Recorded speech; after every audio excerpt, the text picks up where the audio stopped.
Hi, my name's Hugo, and this is the second part of my series on classical China, titled All Under Heaven. Now, what you're about to listen to was originally going to be part of the first episode, but I've decided to split it into two, because it would have been too long otherwise. So in that case, I'm going to give you a bit of a recap of what we talked about last time. So, we covered the Chinese state of Qin during the Spring and Autumn Warring States periods, its gradual rise from power, and the ideology of legalism that it adopted. And we concluded that episode with King Zheng of Qin completing the conquest of the other warring states and beginning the Chinese Empire. So we're going to pick up straight from where that left off. However, if you haven't listened to the first episode, I would recommend it, because there are going to be concepts in this one which were introduced in the first that won't make much sense without prior knowledge. So anyway, enjoy.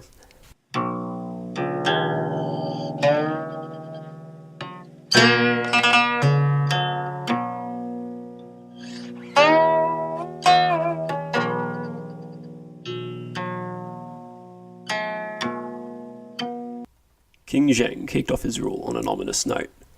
He declared that he was a believer in the theory of 5 elements. This is a theory that associated different colours, seasons, numbers and elements with successive dynasties.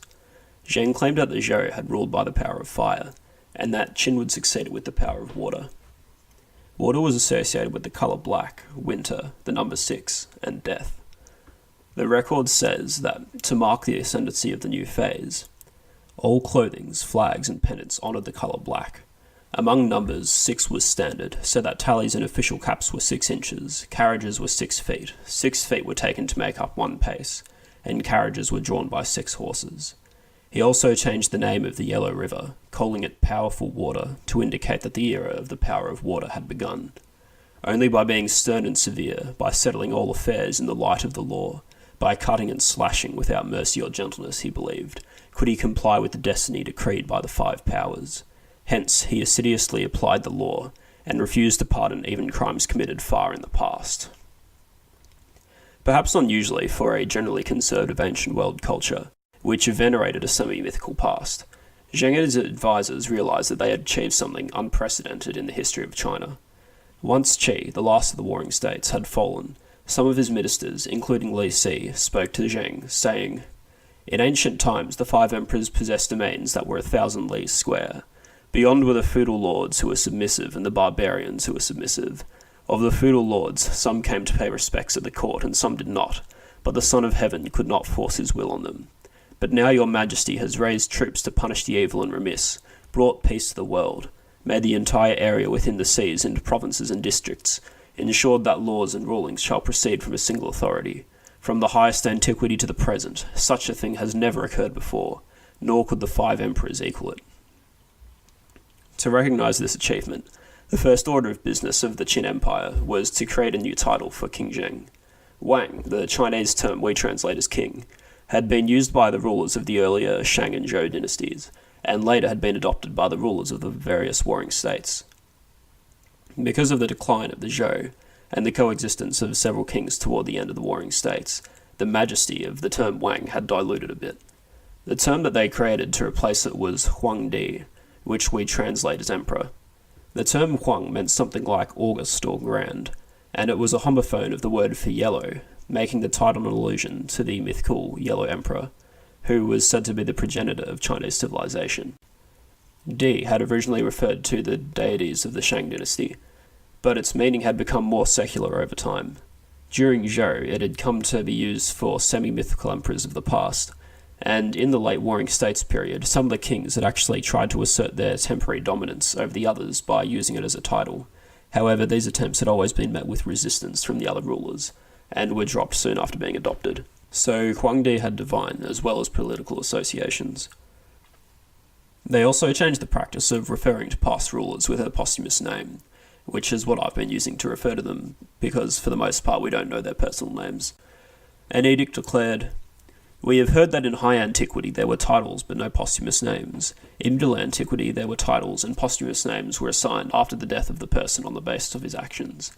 This results in the son passing judgment on the father, and subjects passing judgment on their ruler. Such a procedure is highly improper, and we will have none of it. From now on, the manner of assigning posthumous names shall be abolished.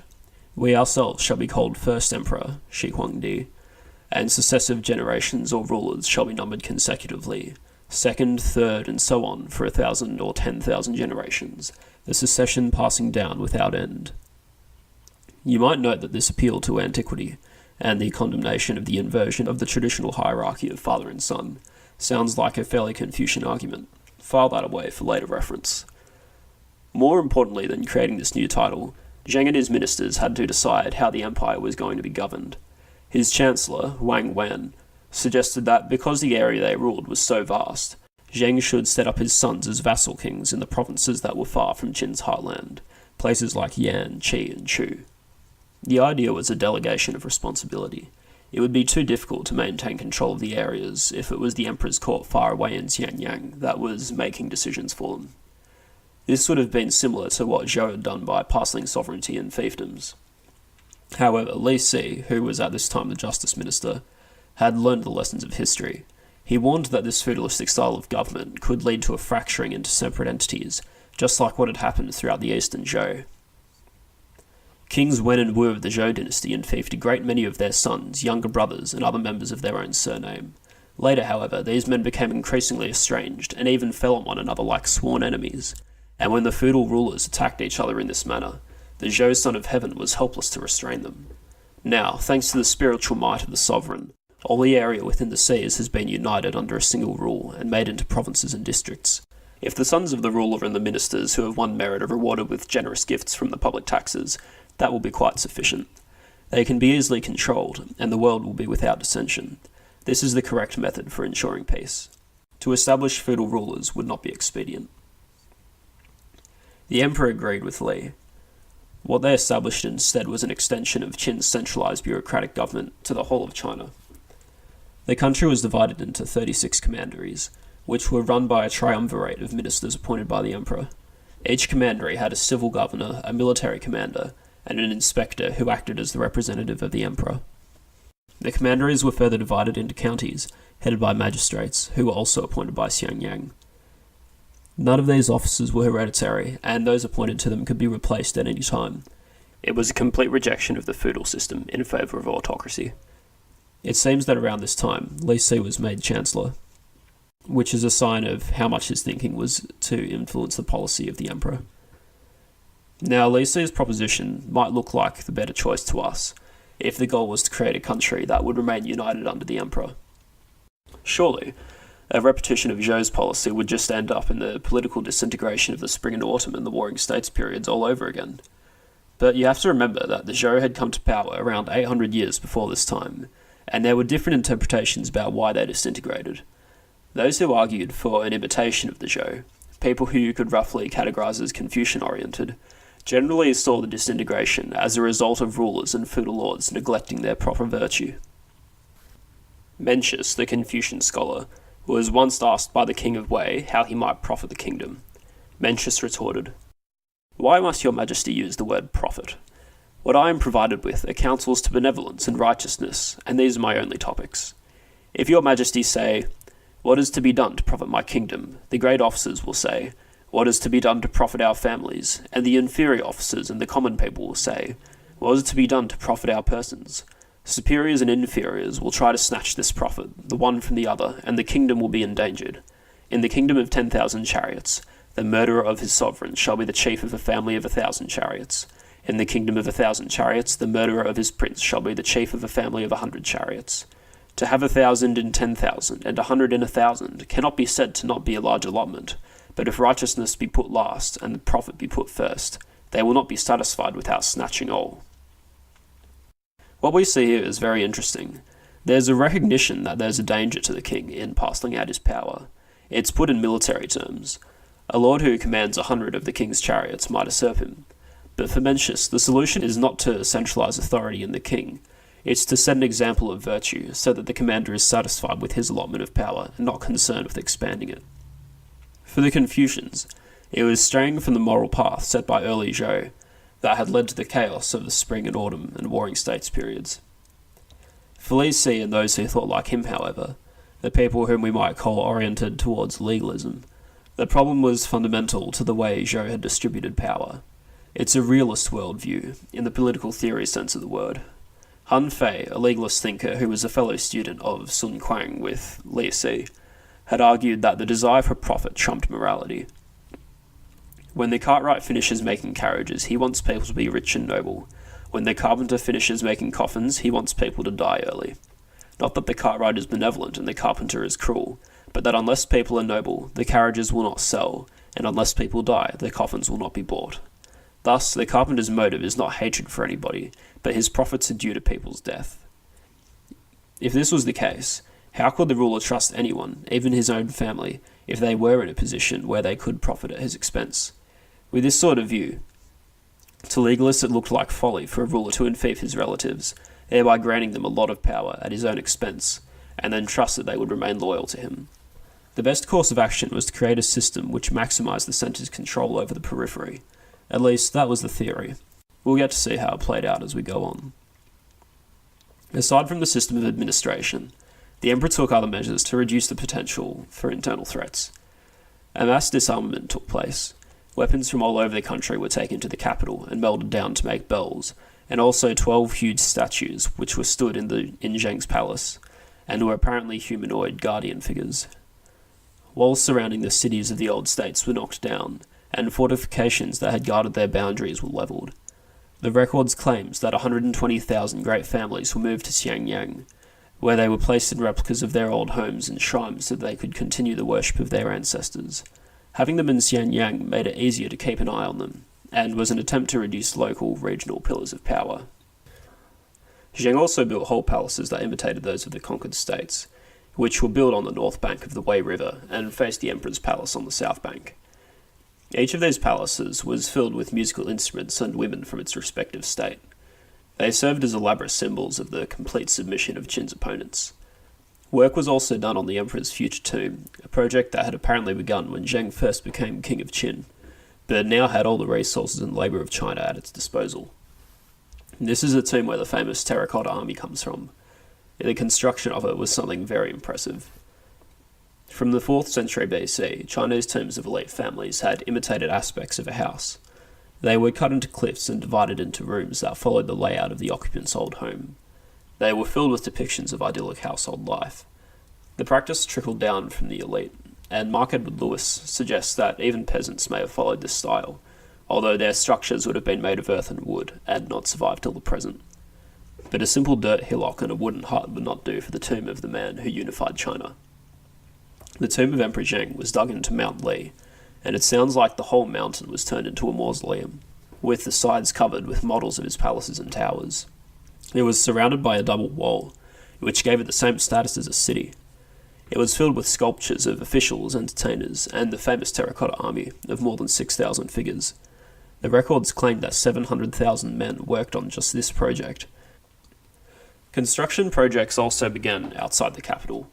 On the spectacular side, there was the building of the Great Wall along the northern frontier. This wasn't the stone wall that we know today, which was mostly built in the Ming dynasty of the early modern era. This one was made of tamped earth, and connected fortifications that had been built by the warring states on their northern frontiers. It served as a sort of psychological boundary of China that separated it from the nomads of the steppe. Unlike the west, south and east of China, which met the desert, jungle and sea respectively, there was no clear geographical end to the north. Beyond the Yellow River, grassland gradually gave way to steppe country, and the Chinese and nomads competed for access to grazing pastures. While the structure of the Great Wall itself may not seem very complex compared to other ancient world monuments, what's truly impressive about it is the logistics of it. Unlike a Great Pyramid or a Colosseum, the construction site was continually moving as sections of the wall were completed. Supply lines were stretched out and had to go through difficult terrain. The construction of the wall was supervised by the General Meng Tian, who allegedly commanded an army of 300,000 men. And these men were literally an army. Not only were they building the wall, but they were fighting against barbarians. And there were Rongandi people who had fled north after Qin's conquest of them at the end of the 4th century, and also the Xiongnu, who inhabited present-day Mongolia. Less spectacular than the Great Wall, but more practical and still impressive was the network of roads that was created. Roads stretched from Xianyang to the furthest reaches of the empire. The longest was simply called the Straight Road, and when it was completed after Emperor Jing's death, it ran 800 kilometers from Xianyang over the bend of the Yellow River and to a town called Juyuan, which would have been near present-day Baotao in Inner Mongolia. In the southerly section of the road, where it was in the highlands of Qin's highland, it was about 5 meters wide, and in the north, where it went through wide grassland, it reached 24 meters wide. This straight road was another project headed by Meng Tian. Like the Great Wall, China's roads were made of tamped earth. This made them easier to build than Roman paved roads, but they required more maintenance. The road system also featured more complex structures, including stone and trestle bridges, tunnels, and sections that were held by suspension on cliffsides. A line from the records describing the construction of the straight road hints at the feats of engineering, which can be glossed over in a dry reading of the history. A road was opened from Juyuan to Yunyang, mountains being cut through and valleys filled up so that the road could run in a straight line. Along with the road system, there was a network of post stations, which allowed messengers to travel speedily across China. With this system, messengers could exchange their horses for fresh ones at the various stations, allowing them to travel more than 200 kilometers a day. They also developed a passport system, restricting people's ability to travel from one region to another. You might wonder who was actually doing the hard work on these projects. A lot of it was done by peasants. Every man was obliged to provide annual corvée service for a certain period. We don't know how long it was under Qin, but under Han it was 1 month per year. In addition, all men aged between 15 and 60 were obliged to serve in the army for about 2 years at some point in their life. With no more battles left to fight against Chinese foes, this war machine was put to construction. There were also state slaves who could end up in bondage through being captured in battle, or through collective punishment for the serious wrongdoing of a family member. However, they were usually used for domestic tasks rather than construction. The brunt of the work probably fell on convict laborers. Qin's numerous and strict laws ensured that there was a steady supply of them. They had several advantages over the corvée and slaves. Because they had to serve a long sentence, generally 1 to 5 years, they could be sent away to work on large projects far from home. Peasants providing the corvée were only available for a limited time, so were usually only used for local works. Slaves were valuable property, but convicts were considered expendable, and so they could be used for more dangerous jobs. The life of a convict labourer was a difficult one. While they did apparently receive adequate food, they had to work in fetters and received severe and sometimes fatal beatings for minor infringements. It's hard to estimate the number of people who were in penal bondage. However, a read of the history of the Qin dynasty in the records is littered with convict gangs, and it comes across with a sort of Gulag archipelago feel, with so much infrastructure being built on the backs of forced labour. Qin's imperial projects also extended to more abstract domains. Throughout China, it spread the standard measurement units that had been created under Shenyang. There were also standards for things like armour and the axle length of chariots.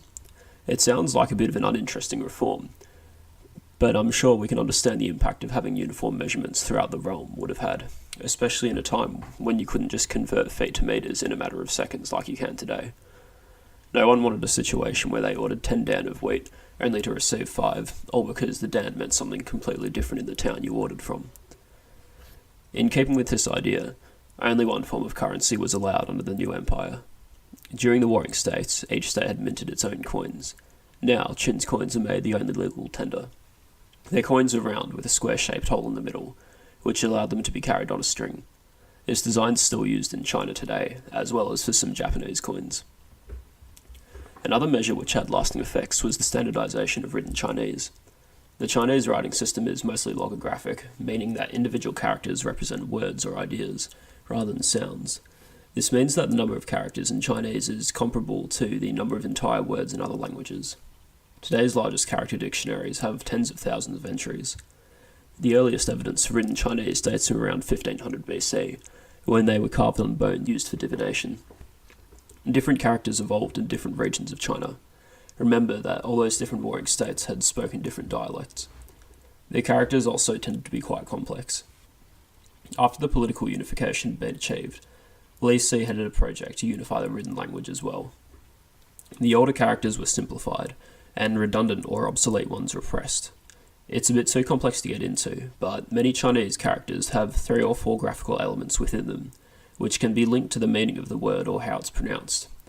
Many of these multi-element characters were rationalized to reflect how the word's pronunciation or meaning might have changed as the language evolved.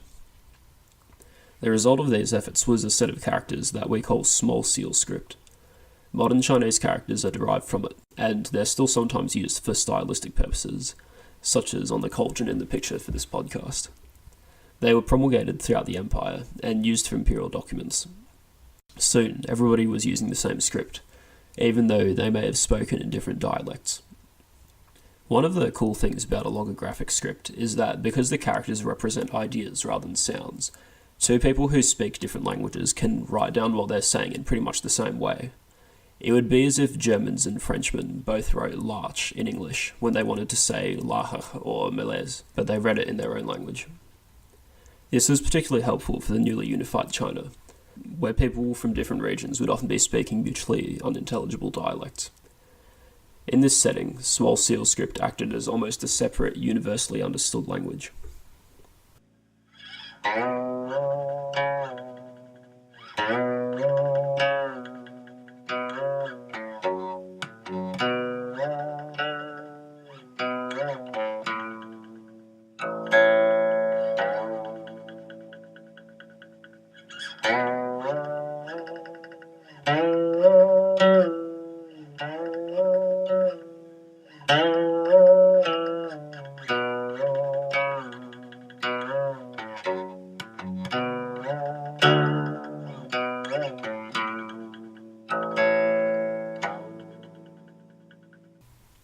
Many of these projects and reforms are dated to 221 BC, but of course things such as the Great Wall don't get built in a day, or even a year.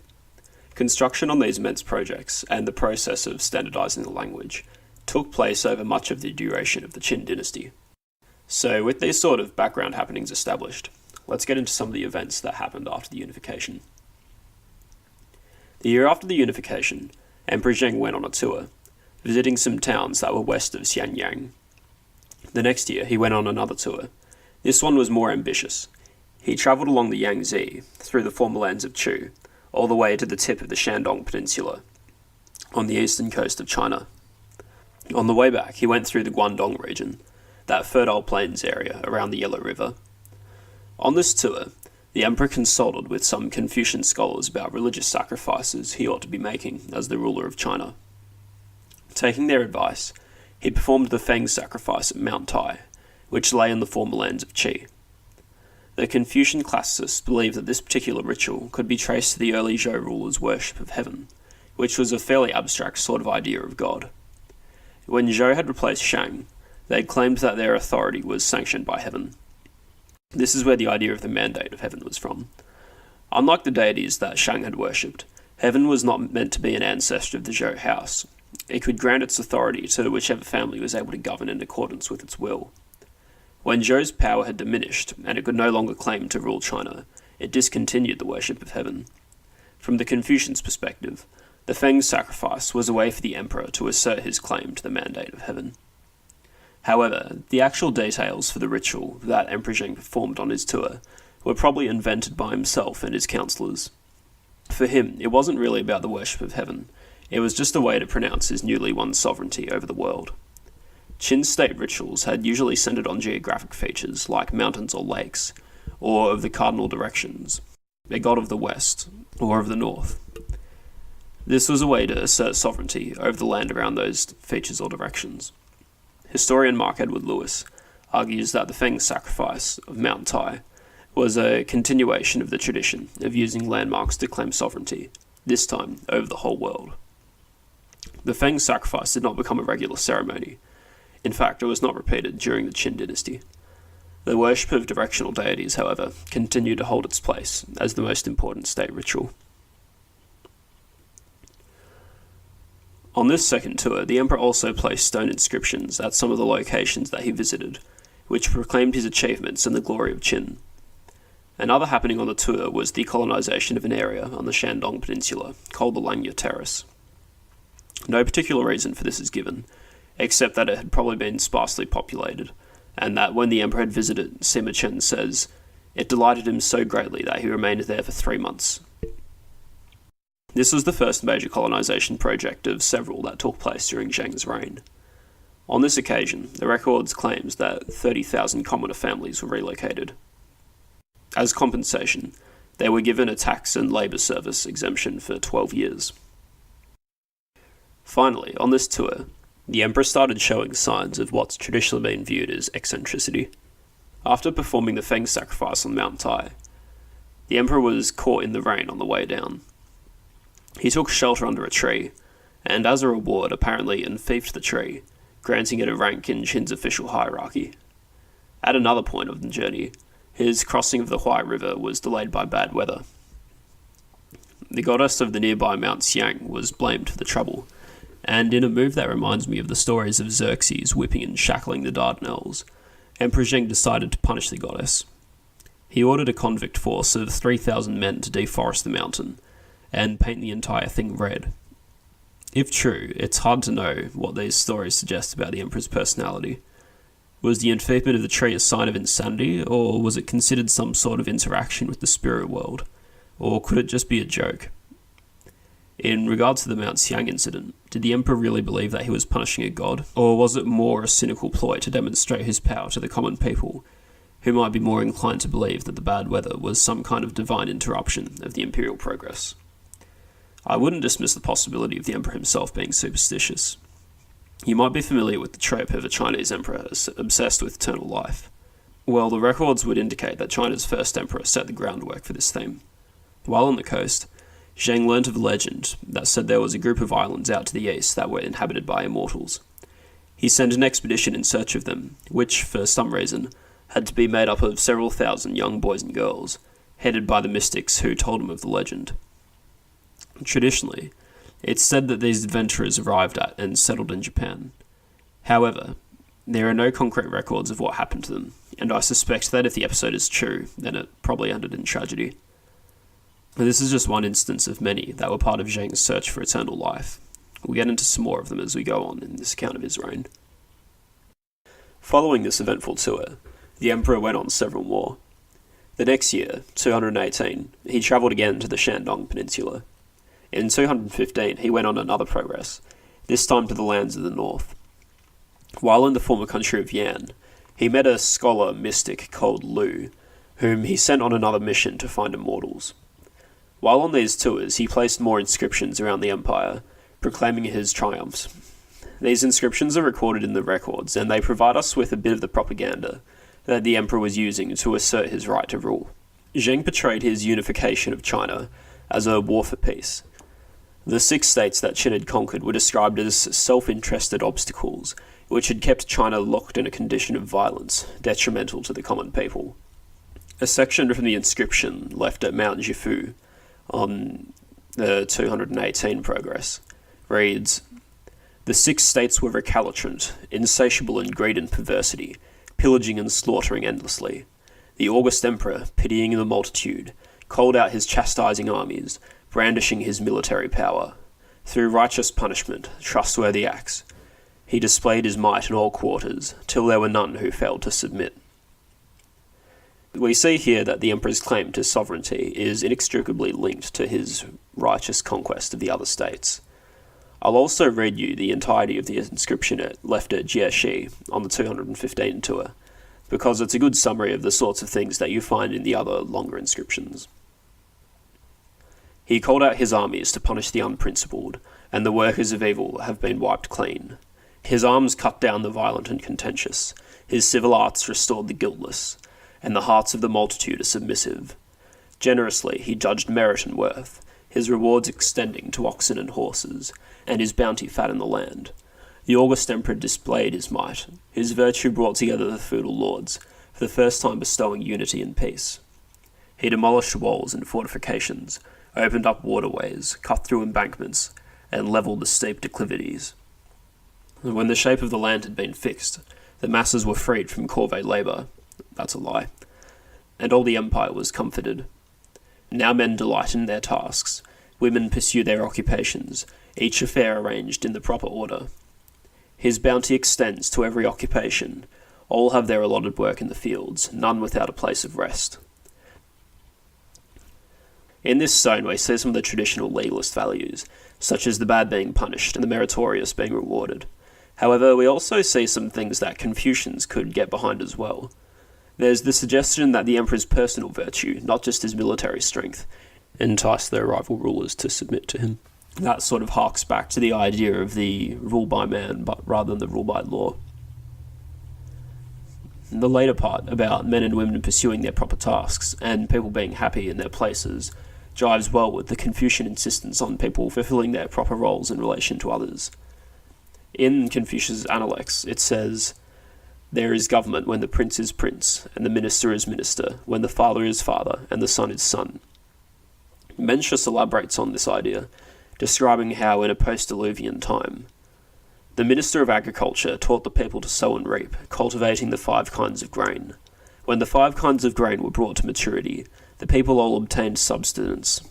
But men possess a moral nature, and if they are well fed, warmly clad, and comfortably lodged, without being taught at the same time, they become almost like beasts.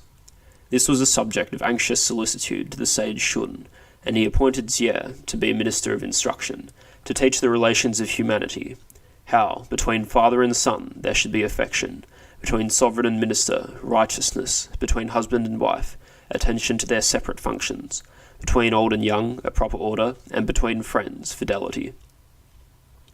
Following proper relations and social orders was considered the essence of civilization, something that distinguished men from the natural world.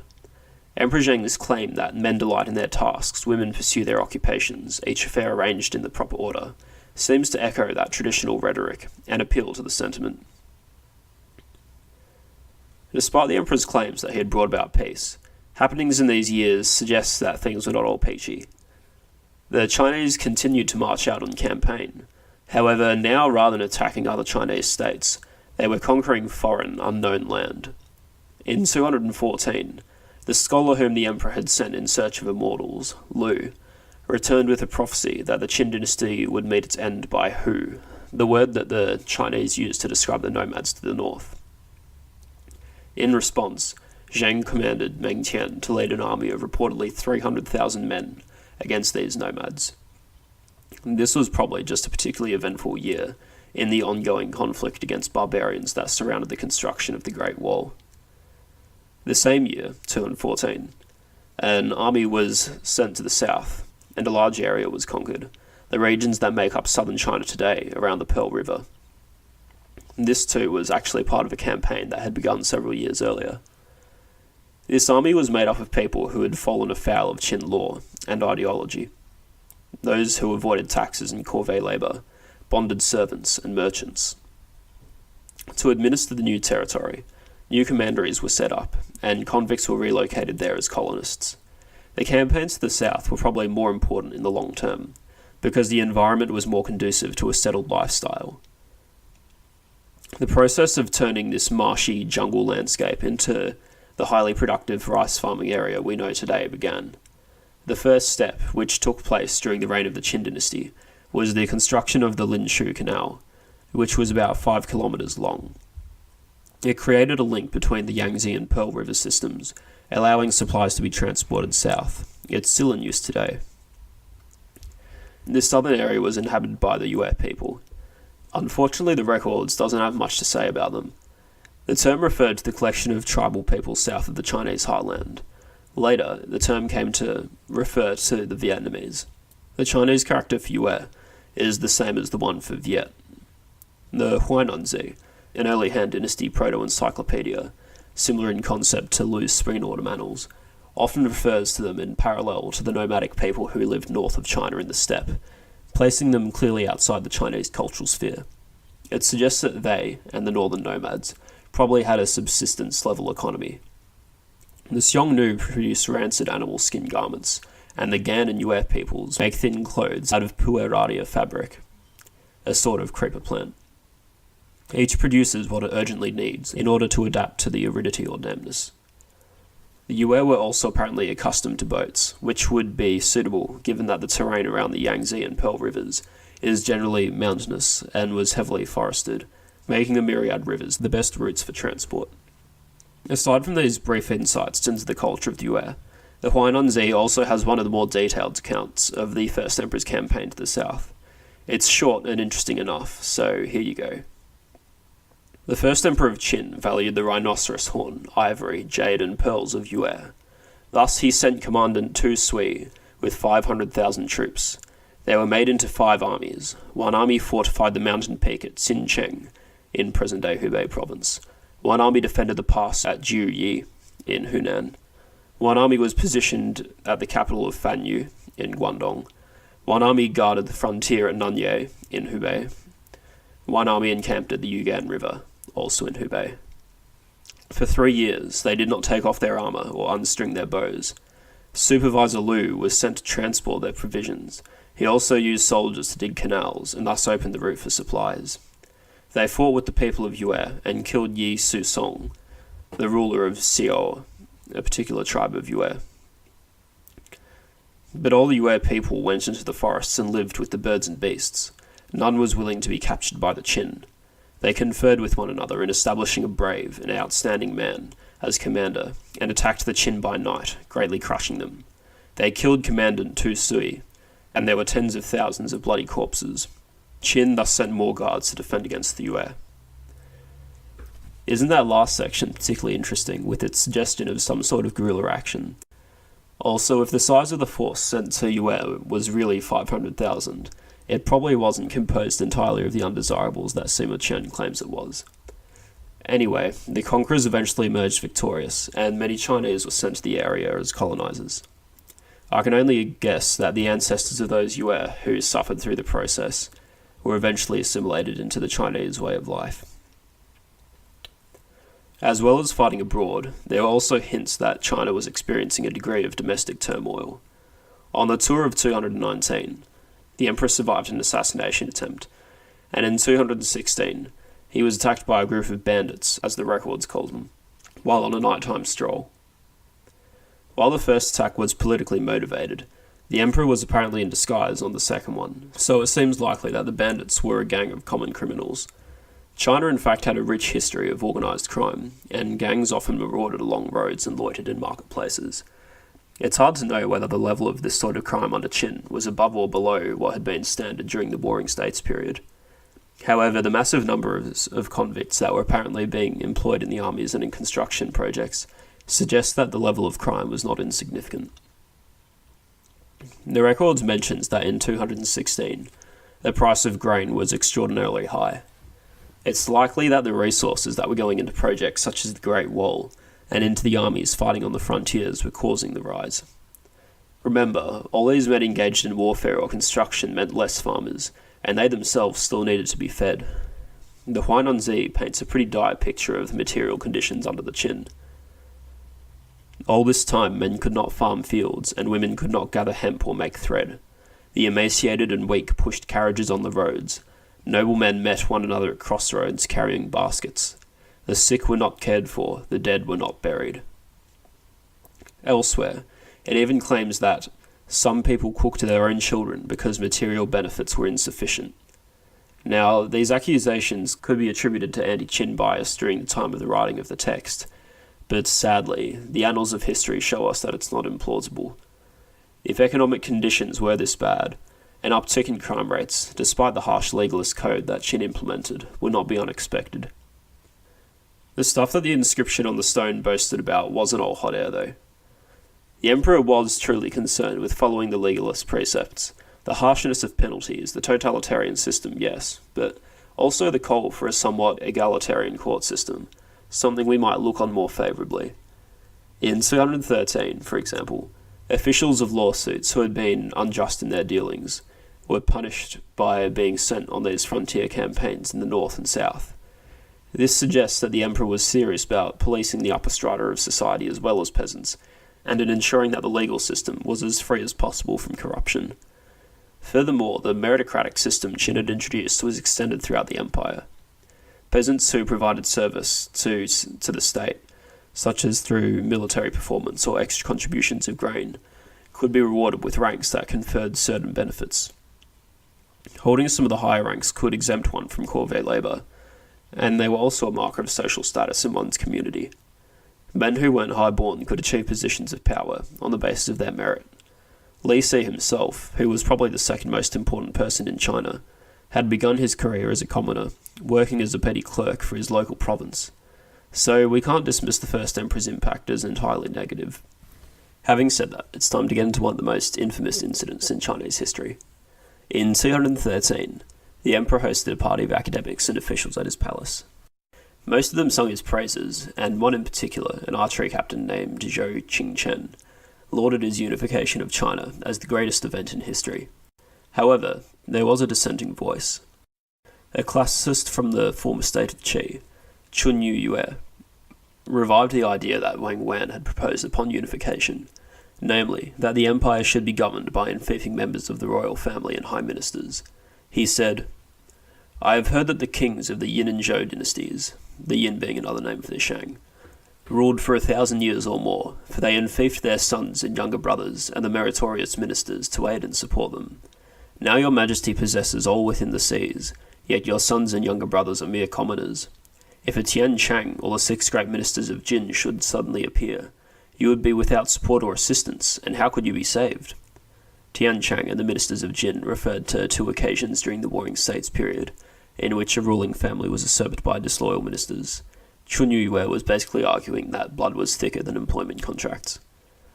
"I have never heard of any undertaking that failed to imitate the example of antiquity, and yet was able to endure for long. And Zhou Qingchen and the others, by flattering you to your face, is simply compounding your majesty's error. They are no loyal subjects." The emperor actually considered this criticism and put the matter to his ministers.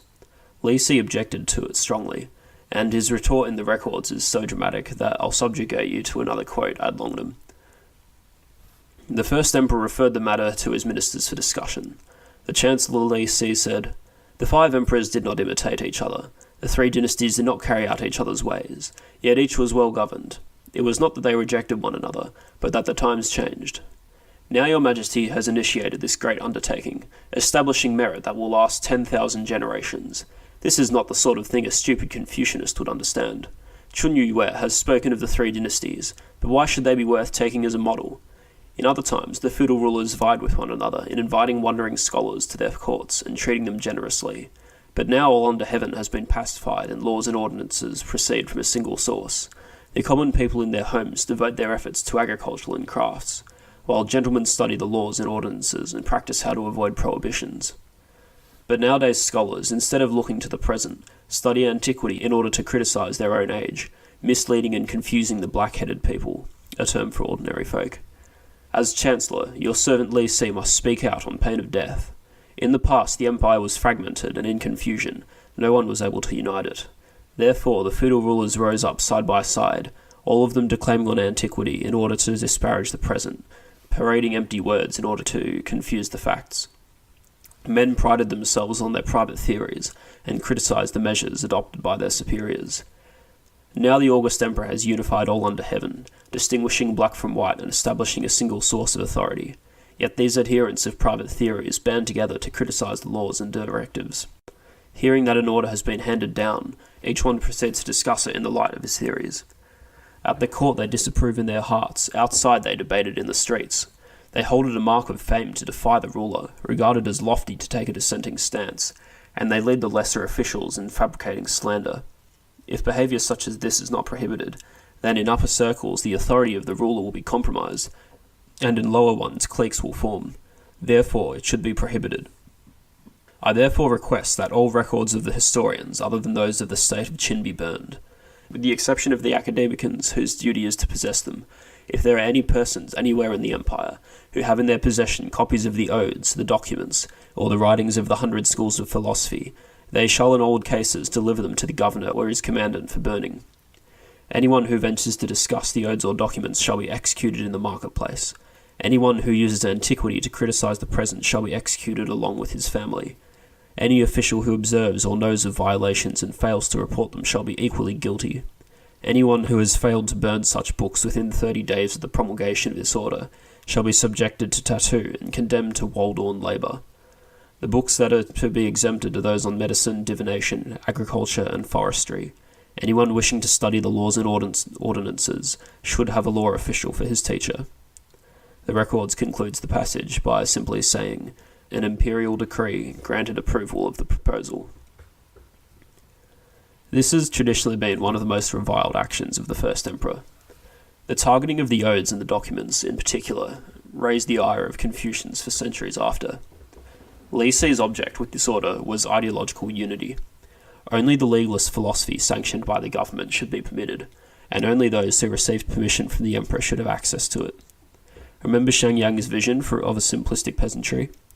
It was better to keep the population minimally educated, so they would not be distracted from the jobs that benefited the state. Intellectual debate was not viewed as productive, but as a danger to the authority of the emperor.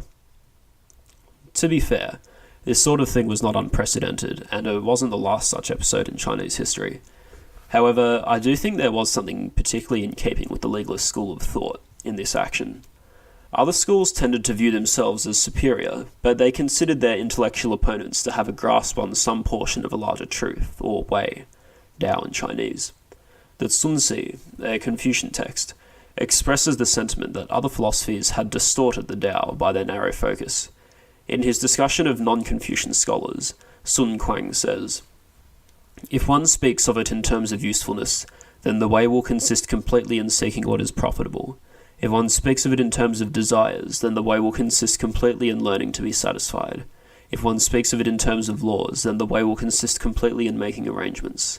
If one speaks of it in terms of power, then the way will consist completely in finding what is expedient. If one speaks of it in terms of wording, then the way will consist completely in discoursing on matters. If one speaks of it in terms of the heavenly, then the way will consist completely in following along with things. These various approaches are all merely one corner of the way. As for the way itself, its substance is constant, yet it covers all changes. No one corner is sufficient to exhibit it fully. People of twisted understanding observe one corner of the way, and are unable to recognize it as such. So they think it sufficient and proceed to embellish it. On the inside, they use it to disorder their own lives. On the outside, they use it to confuse other people. As superiors, they use it to transfix their subordinates. As subordinates, they use it to transfix their superiors. This is the disaster of being fixated and blocked up in one's thinking. Confucius was Ren, humane, was wise, and was not fixated, and so through his studies of various methods, he was worthy of being one of the former kings. During the Han Dynasty, Sima Qian's father, Sima Tan, made a similar sort of argument, but positioned Taoism as the school that had achieved the most comprehensive view of the way. The Taoists caused people's refined spirit energies to be undivided, their actions to accord with the formless and to nourish all things. Their technique follows the general order of yin-yang, selects the good points of the classicists and Moists, and extracts the essential points of the school of names and legalists. Moving with the seasons, changing in response to things, it establishes customs and bestows tasks, and there is nothing that is not appropriate. In fact, during the Han Dynasty, the imperial scholar Liu Xin proposed the theory that the different schools of thought could trace their origins to different ministries of the early Zhou, and this theory was accepted for a long time. It's not historically valid, but it reinforces the idea that they each held some claim to the truth. Legalists, on the other hand, tended to be much more dismissive of other schools. Take this section from the Han Feizi, which discusses Confucianists and Moists. Confucius and Mozi both followed Yao and Shun, those mythical sage emperors. They differed in matters of acceptance and rejection, yet each claimed to be the true Yao and Shun. Now that Yao and Shun cannot come to life again, who is going to determine the genuineness between the literati and the Moists? For our people, who have passed through the times of Yu and Xia, upwards of 700 years, and through the Yin and Zhou dynasties upwards of 2,000 years, it is impossible to determine whether the literati or the Moists are right. Now, if anybody wants to scrutinize the ways of Yao and Shun, that appeared 3,000 years ago, it seems far from possible to merely imagine that. To be sure of anything that has no corroborating evidence is stupid. To abide by anything that one cannot be sure of is self-deceptive. Therefore, those who openly quote the early kings and dogmatically uphold Yao and Shun must be deceitful, if not stupid. Such stupid and deceptive learning and heretical and contradictory conduct, the intelligent sovereign never approves. He then points out some of the specific contradictions between Confucianism and Moism. Inasmuch as stupid and deceptive studies are heretical and contradictory theories are in conflict, while the lords of men tolerate them equally, the gentry within the seas have neither definite forms of speech nor constant standards of conduct. Indeed, ice and charcoal do not share the same vessel and last long, and winter and summer do not come at the same time. Likewise, heretical and contradictory studies do not stand together and have peace. Now that heretical studies are equally listened to and contradictory theories are absurdly acted upon, how can there be other than chaos? If the ruler listens so carelessly and acts so absurdly, the same must be true when he rules over men. Now, I'm sure we can have some sympathy toward Han Fei's demand for evidence and logically consistent theory. However, his insistence on these and conviction that other schools had no claim to the truth led him to intolerance of views that he did not agree with, an intolerance shared by Li Si, who was, remember, once a fellow student with Han Fei under Sun Quan. One of the things that might seem particularly Orwellian is the destruction of the histories of the non-Qin warring states. You have to remember that by the time of unification, these different Chinese states could almost be considered different nations in terms of their cultural identity. And the danger that Li Si saw in the annals of other states is an indication that these cultural differences survived unification. Perhaps by destroying the histories, people might eventually forget the countries of the past. Think of the people that I've mentioned since the founding of the empire, that were still identified in the records as belonging to a particular state. Chun Yue of Qi, the scholar Lu of Yan. Granted, these men would have been born prior to the unification, but the fact that they are introduced in history as heralding from these states is a testament to their lingering cultural legacy. It was perhaps impossible for Qin, as the state that ultimately triumphed over the others, to ascend from being the victorious state amongst many defeated ones to a dynasty that transcended regional identities and could claim some higher sovereignty over them. Historians have tended to downplay the efficacy of the book burning. Dirk Boddy believes that, although the policy was not officially revoked until Han times, it could not have been enforced more than 5 years after the order. He also notes that the policy was not meant to be a universal destruction, merely a demolition of deviant books that were in private hands. The Imperial Library retained copies of most of the works targeted. Mark Edward Lewis even says that it was just an attempt at limiting access, and that there was no systematic destruction. However, unless the account from the records is completely unhistorical, I'm not sure I can agree with that. Aside from his account of the book burning, elsewhere in the records, Sima Chen complains that he doesn't have access to other pre-imperial annals, and that all we have left are the Qin historical records. It seems more likely to me that this was due to purposeful elimination, rather than random deterioration. Even if Lewis is right though, I can't really view the policy with any sympathy. So the next major event described in the records after the burning of the books is the building of the Epping Palace in 212. Feeling that Xianyang had grown too populated, and that the palace of the old kings of Qin was too small for an emperor, Zheng decided to have a new one built at Epping, a place in an area called Shanglin Park, a vast hunting ground south of Xianyang. The records describes its construction. First he built a front hall at Epping, which measured 500 bu from east to west and 50 zhang from north to south, an unlikely 675 by 112 metres. The upper part could seat 10,000 persons, and in the lower part flagpoles 5 zhang high could be erected, around 22 metres. It was surrounded by covered walks, which then led from the hall directly south to the southern mountains. The summit of the southern mountains was designated to be the gate of the palace. An elevated walk extended from Epping north across the Wei River to connect the palace with Xianyang, in imitation of the way in which, in the heavens, a corridor leads from the heavenly apex star across the Milky Way to the royal chamber star. The palace was built with materials from all over the empire. Historian Mark Edward Lewis writes that by imitating the heavens in the design of the palace, and by gathering resources from all over his various domains, Emperor Jing was making a statement in architecture, proclaiming his rightful authority and far-reaching power. In this time, Master Lu, that scholar mystic whom the emperor had sent on a search for immortals, and who had returned with the prophecy predicting his death at the hands of Hu, advised the emperor that he should remain aloof from others, and conceal his location at all times possible. Lu had been looking for a herb which he believed would help the emperor achieve immortality, but thought that his searches for it were being confounded by some supernatural entity. By hiding himself away, Lu thought that the emperor could avoid evil spirits and thereby grow his own spiritual power, which would enable his agents to find the herb. To this end, it's said that the emperor initiated further renovations of his palace in the capital, and the description of it in the records makes Zheng's domicile come off as some sort of paradisal pleasure garden. He then had elevated walks and walled roads built to connect all 270 palaces and scenic towers situated within the 200-li environs of Xiangyang. He filled the palaces with curtains and hangings, bells and drums, and beautiful women, each assigned to a particular post and forbidden to move about. Anyone revealing where the emperor was visiting at any particular moment was put to death. The seclusion became something of a tradition for Chinese rulers.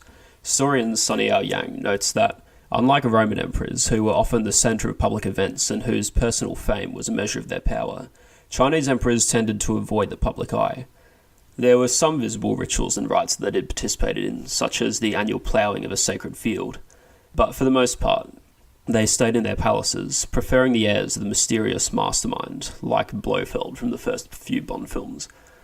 They were not represented on coins as Roman emperors were, and the Chinese did not refer to the reigning emperor by his personal name. And in fact, they developed a custom where the character used to write the emperor's name was avoided, even when it was used for other words. This practice has helped historians in dating some Chinese texts.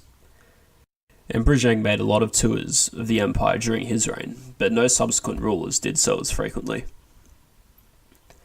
Now, the first emperor's order that anyone who revealed his location be put to death supposedly led to the other prime notorious event of his reign. I'll describe it now, but I'll warn you from the outset that many historians today highly doubt its historicity. Even if it's entirely false, though, the story has played such a large part in the traditional views of Emperor Zheng that I can hardly make a podcast on classical China without mentioning it. So the emperor was observing his estate from a palace atop a mountain, and he saw the procession of the Chancellor Li Si. This upset him because he thought that the number of carriages and riders in Li Si's procession was greater than was proper. Custom prescribed important people a certain number of vehicles according to their rank. However, while watching, he saw that Li Si disbanded some of his vehicles. This angered him even more, because it meant that one of the emperor's eunuch attendants had informed Li Si of his displeasure, and thus his location. He demanded that the responsible eunuch confess his crime. When none of them came forth, he had all of those who had been present executed. This caused Master Lu and some of the other mystics who had been searching for the herbs of immortality to panic. They made a plot to flee, and they criticised the emperor in a private conversation that somehow ended up in the records. It portrays him as a megalomaniacal ruler who relied only on law officials and was unwilling to consult with anyone else, and punished those who failed him. He entrusts everything to the law officials, and the law officials alone are allowed in his presence. Although 70 men have been appointed as academicians, they are mere figureheads and are never consulted. The Chancellor and the other major officials are all handed decisions that have already been made, and they simply second the Emperor's opinion. The Emperor delights in showing his authority by punishing and killing, and everyone throughout the Empire dreads punishment and tries merely to maintain his position, none daring to exert true loyalty. The Emperor never learns of his mistakes, and hence grows daily more arrogant, while his underlings, prostrate with fear, flatter and deceive him in order to curry favour. After they escaped, Zheng was outraged. It seemed that he felt rather differently from Lu and the others. I confiscated all the books from the Empire and got rid of those that were of no use. I also summoned a great many learned scholars and practitioners of various magic arts, hoping to initiate an era of great peace. The magicians said that they wanted to employ their skills to search for rare herbs, but now Han Zhong has disappeared without any report, and Su Fu and the others, after expending tens of thousands of cash, have never been able to obtain the herbs, and daily I hear reports that they are merely scheming for illicit gain. I have shown the utmost generosity in showering Master Lu and the others with honours and gifts, but now they speak slanderously of me, so as to exaggerate my lack of virtue. I have also directed people to question the various scholars residing in Xianyang, and it appears that there are some spreading dubious stories in order to mislead the black-headed people. He had these scholars investigated in some sort of witch hunt, in which the scholars accused their fellows of committing whatever violations the Emperor believed them guilty of, in order to divert suspicion from themselves. Eventually, 460 scholars were arrested, and, so some interpretations say, were buried alive. Others merely say they were executed. The emperor's son and heir to the throne, Fu Su, criticised his father, saying, "The empire has just been at peace, and the black-headed people in distant regions have not yet been won over. The scholars all praise Confucius and take him as a model. But in all affairs, your majesty emphasises the place of law and employs it as corrective. I fear that this may cause unrest in the empire. I hope you will give this some thought."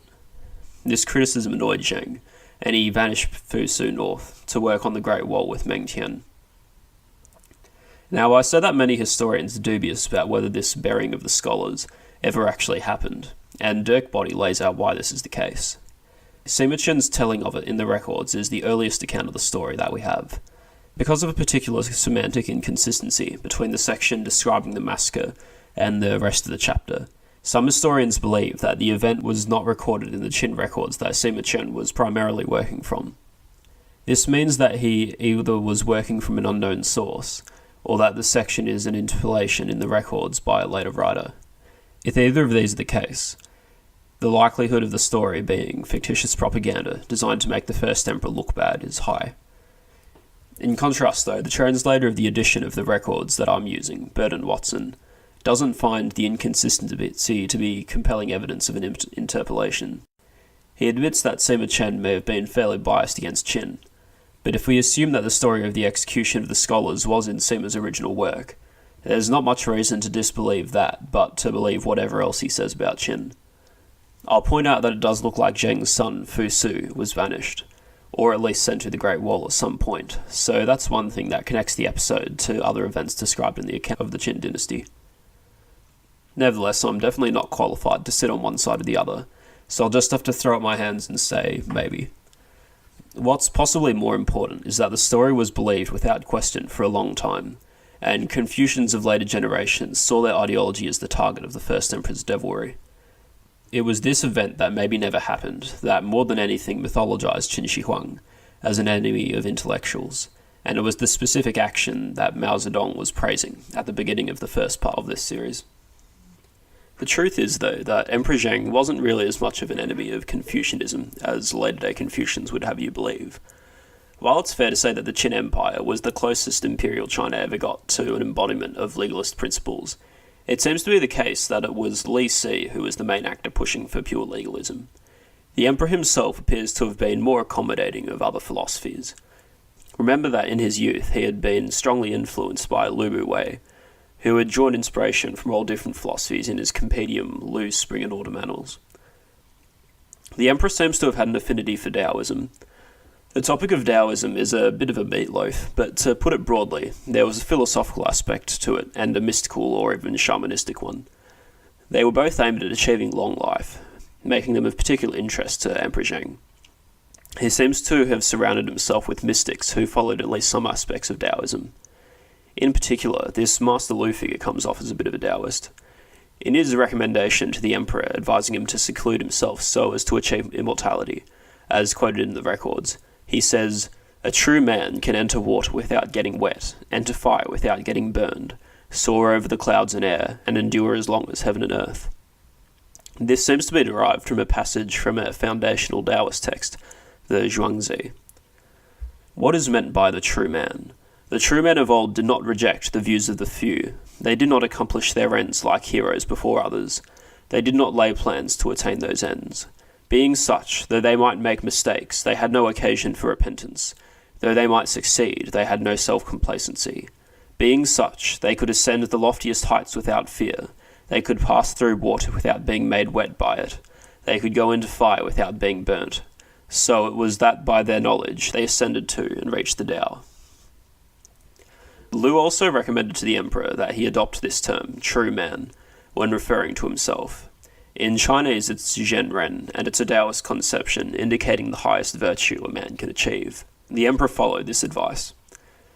Another indication of Taoist influence is in the inscription of 219 of the 219 tour, placed at the Langmuir Terrace.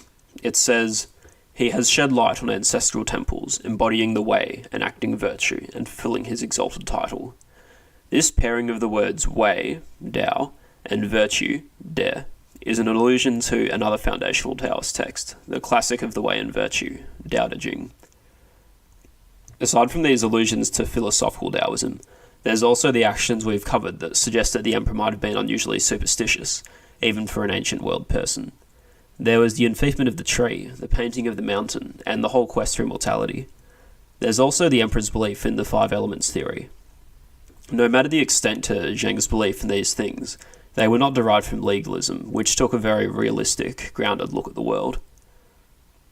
The five elements theory was similar to some aspects of what was contained in Lu's Spring and Autumn Annals. Remember that at the start, Zheng had declared all that stuff about black flags, renaming the Yellow River, and being stern and severe? Lu's Annals articulated a version of the five elements cosmology, and the instructions for what an emperor should do in winter look very similar to what Zheng adopted at the onset of his reign, which, if you remember, was associated with winter.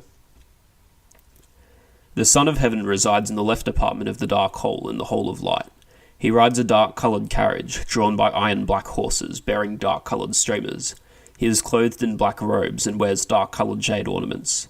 In this month occurs establishing winter. 3 days before the ceremony marking establishing winter, the grand historiographer informs the Son of Heaven, saying, "On such and such a day begins establishing winter. The power that is flourishing is water." It then goes on to describe some of the rituals of the ceremony. At this time he investigates those who flatter superiors, and bring confusion to the laws, condemning them and allowing no one to protect them. Another idea in which he may have followed Lu Wei is in the rhetoric he used in his inscriptions of righteous conquest. Lu's Annals advocates a policy of aggressive war, so long as the cause is just, which was apparently a minority position at the time. As a general rule, no policy for leaders of the world's peoples is more effective than promoting those who possess the Tao, meaning something like the moral path, but dismissing those who lack it, and rewarding the moral and punishing the immoral. Learned men of the present age condemn offensive warfare. They condemn offensive warfare while adopting the policy of defensive warfare. When such men adopt the policy of defensive warfare, then the policies of promoting those who have the Tao but dismissing those who lack it, and of rewarding the moral and punishing the immoral, are not being practiced. The emperor's inscriptions, which describe how he sent his armies to punish the other rulers for their wickedness, seem to fall in line with this idea. Even if he was influenced by these sections, though, Zheng was definitely not following Lu's philosophical synthesis to a T. One obvious contradiction between the emperor's behaviour and the dicta of that work is when it comes to burials. Lu's Annals recommended moderation in funerals and tombs, an idea developed in Chinese thought by the Maoist school. Lu's Annals said, "Burial mounds of the present day are as tall as mountains, and the trees planted on them are like forests. The towers and courtyards that are erected, the chambers and halls that are constructed, and that guest stairway which is fashioned make the burial site resemble a city. These features make a spectacle for the world to see, and are a means by which to display the wealth. But to employ such things is to treat the dead improperly." As we've already seen, however, Emperor Zheng was building himself a mortuary that set a new standard of extravagance in China, and is nowadays perhaps second only to the pyramids of Egypt in terms of famous mausoleums. Finally, the aspect that conflicts most with the story we've been telling so far, and was probably most ignored by traditional historians, was that the emperor had some affinity for Confucian values.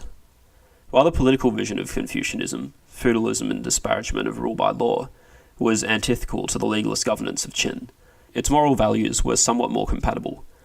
As we've already seen, the emperor consulted Confucian scholars in how to perform the Feng sacrifice, used Confucian-style arguments to justify the invention of the title Huangdi, and used the Confucian rhetoric of proper social order in the inscription of Jieshi. Confucian rhetoric was also present in other inscriptions, where he claimed Confucian virtues for himself, in the same way that the Langmuir Terrace inscription claimed Taoist virtues. The Langmuir inscription contained another line saying, "His sagely wisdom is humane," in Chinese Ren, and righteous, Yi, while the Zhifu inscription of 218 said, "He punished with righteousness and acted in good faith," Xin.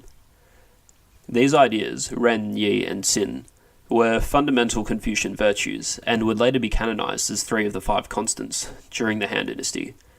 The other 2 were knowledge, Zhi, and rights, Li. But it wasn't just the emperor's propaganda that upheld Confucian values. Some of Qin's laws did as well. Bamboo texts found at a minister's tomb in Hubei province in 1975 provide the evidence for this. One of the texts, a letter written by a governor for his subordinates, says, "The purpose of all laws, statutes, and ordinances is to teach and lead the people, and rid them of dissoluteness and depravity, and turn them towards goodness." Here we see a legalist method, law, being used to achieve a Confucian goal, a morally good populace. Another of the bamboo texts provides a model for how a judge should report that a father wants to denounce his son.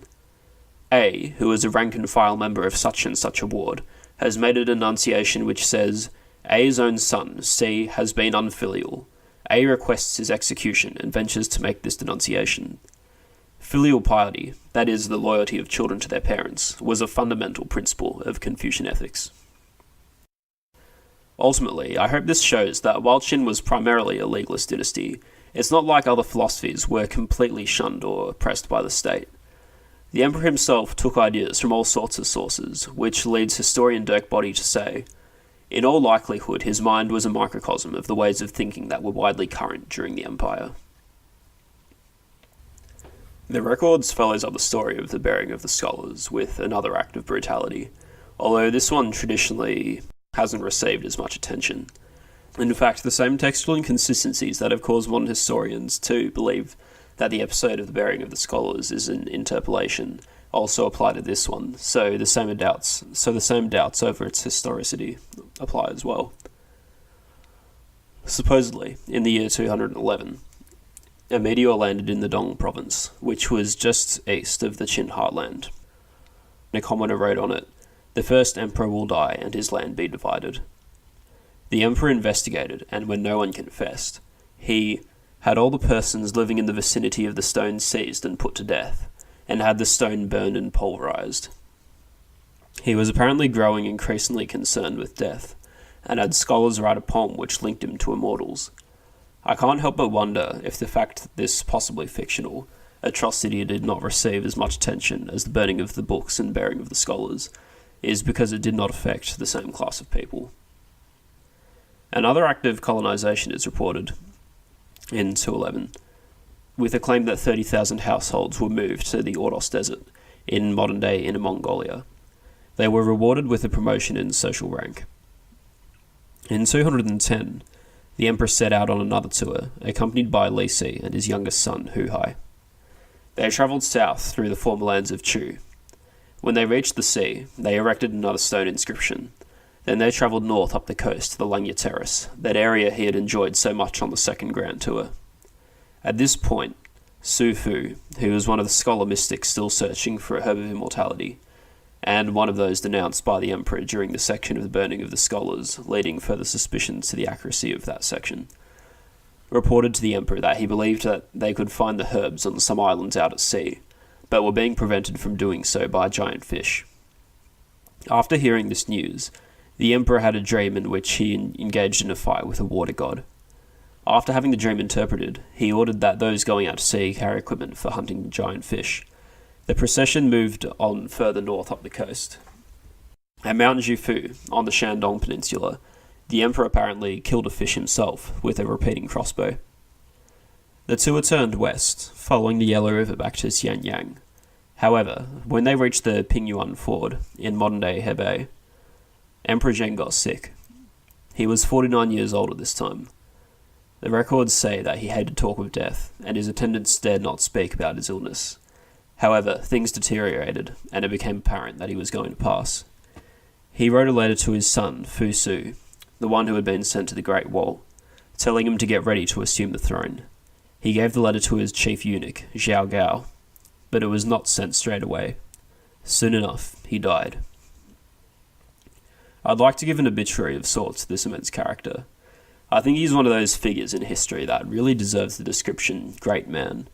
Far from a saint, but extremely motivated and a competent individual, whose actions had a huge impact on the world. The way the records is written and the way I've relayed it don't really give you an idea of what exact role the emperor played in the unification and administration of China.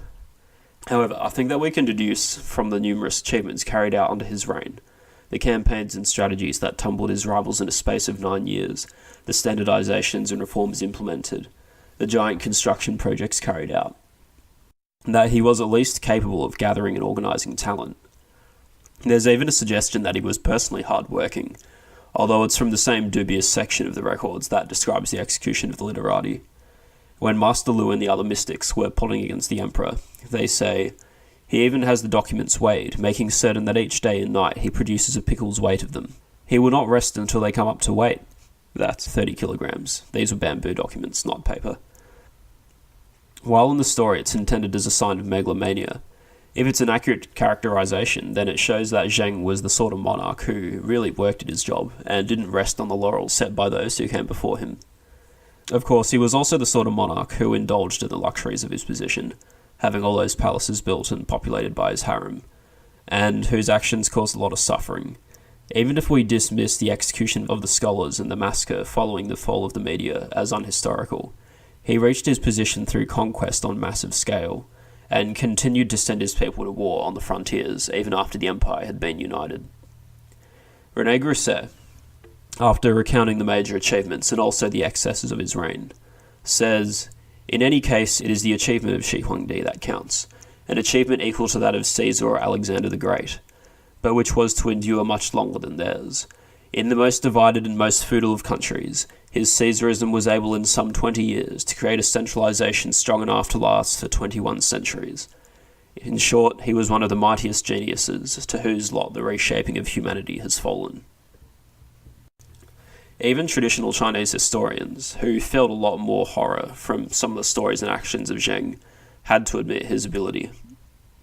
The historian Ban Gu, who we'll get to learn a bit more about when we get into the Han Dynasty, was appointed at one stage to add some remarks on the judgment of the Qin Dynasty that concludes its chapter in the records. He said, "Liu Zheng was cruel and oppressive. Nevertheless, he unified the world, enjoyed unbroken military success for 37 years, and created governmental institutions which came down to later rulers. He would then seem to have acquired a majesty such as that of the sages."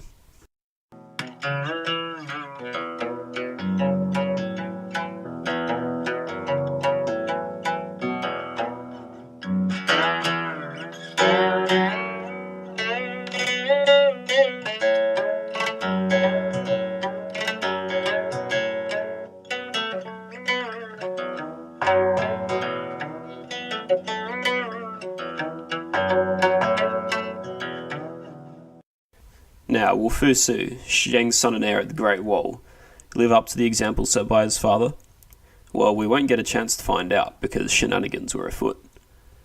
We need to pick up the story, not from the death of Emperor Zheng, but from that letter being handed to his eunuch, Xiao Gao, to send to the heir. Xiao Gao did not receive the honour of a biography in the records of the Grand Historian. What we know of him comes from the annals of the Qin Dynasty, and from the biographies of other major figures of the time. The biography of the general who was building the Great Wall, Meng Tian, provides the information we know about his life before the events I'm about to recount took place. Xiao Gao belonged to a distant branch of the various families of the Zhao surname. He had several younger brothers, all of whom were born in prison, his mother having been condemned to punishment.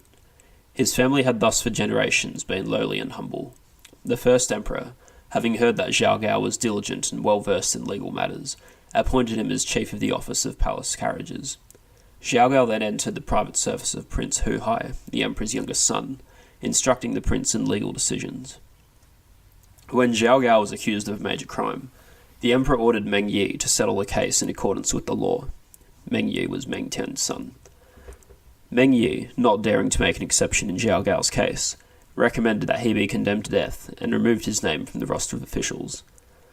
But because Xiao Gao was so knowledgeable in the handling of affairs, the emperor pardoned him and restored him to office. When the emperor died, it was at first kept a close secret, and the letter to Fu Su had not yet been sent. Xiao Gao, who was apparently already a bit of a slippery fish, now held the unsealed letter, and he realized that he had an opportunity to aggrandize himself. He devised a plot to put Hu Hai on the throne instead of Fu Su. Having been Hu Hai's tutor and well liked by him, he realized that if he could achieve this, he would be able to wield immense power. First, he needed to rope Hu Hai into his plan. Their conversation is recorded in the biography of Li Si. Zhao kept the letter to Prince Fu Su and the imperial seals in his possession, and said to Prince Hu Hai, "The emperor has passed away, and has left no edicts for enfeoffing his sons as kings, but only a letter for his eldest son. When the eldest son arrives, he will be set up as August Emperor, and you will be without so much as a foot of territory. What will you do?" Hu Hai said, "That should be obvious. I have heard that an enlightened ruler knows his subjects, and an enlightened father knows his sons. If our father has left orders that there are to be no enfeoffments, then what can we, the sons, say?" "Not so," said Zhao. "At this moment the decision of who shall take control of the empire lies with you, me, and the Chancellor alone. I beg you to think of this. To make others your subjects, or be a subject of others, to control men or to be controlled by them. These two are so far apart one cannot even speak of them in the same day." Hu Hai said, "To cast aside an elder brother and set up a younger one goes against righteousness. To fail to honour a father's edict out of fear of death goes against filial duty. To be poor in ability and lacking in talent, and rely solely on the efforts of others goes against possibility. All three are offences against virtue. The empire would never consent. I would be in a position of peril, and the altars of soil and grain would never accept my sacrifices." Zhao said, "Kings Tang and Wu killed their sovereigns, but the world called them righteous. No one accused them of being disloyal. The Lord of Wei killed his father, but the state of Wei lauded his virtue, and Confucius made a record of the event. No one said he was lacking in filial piety. Great actions do not wait on petty scruples, abundant virtue does not trouble with niceties, and the 100 officials do not all work for the same ends. He who looks after the little and forgets the big will surely pay for it later. He who vacillated and entertains doubts later will have regrets. Why only dare to be decisive, and the gods and spirits will step aside, so that thereafter you may win success. I beg you to see this through." This last exhortation was enough to convince Hu Hai. Next, Zhao had to persuade Li Si, who was a harder nut to crack. I really like the persuasion as portrayed, so I'll quote at length. "Then Zhao went and spoke to the Chancellor Li Si in these words. The emperor has passed away, leaving a letter for his eldest son instructing him to meet the feudal cortege at Xiangyang and designating him as heir. But the letter has not yet been sent. The emperor has passed away, but no one is aware of it yet. The letter addressed to his eldest son, along with the imperial seals, are all in the possession of Hu Hai. The choice of an heir apparent depends solely upon your say, my lord, and mine. What do you intend to do?"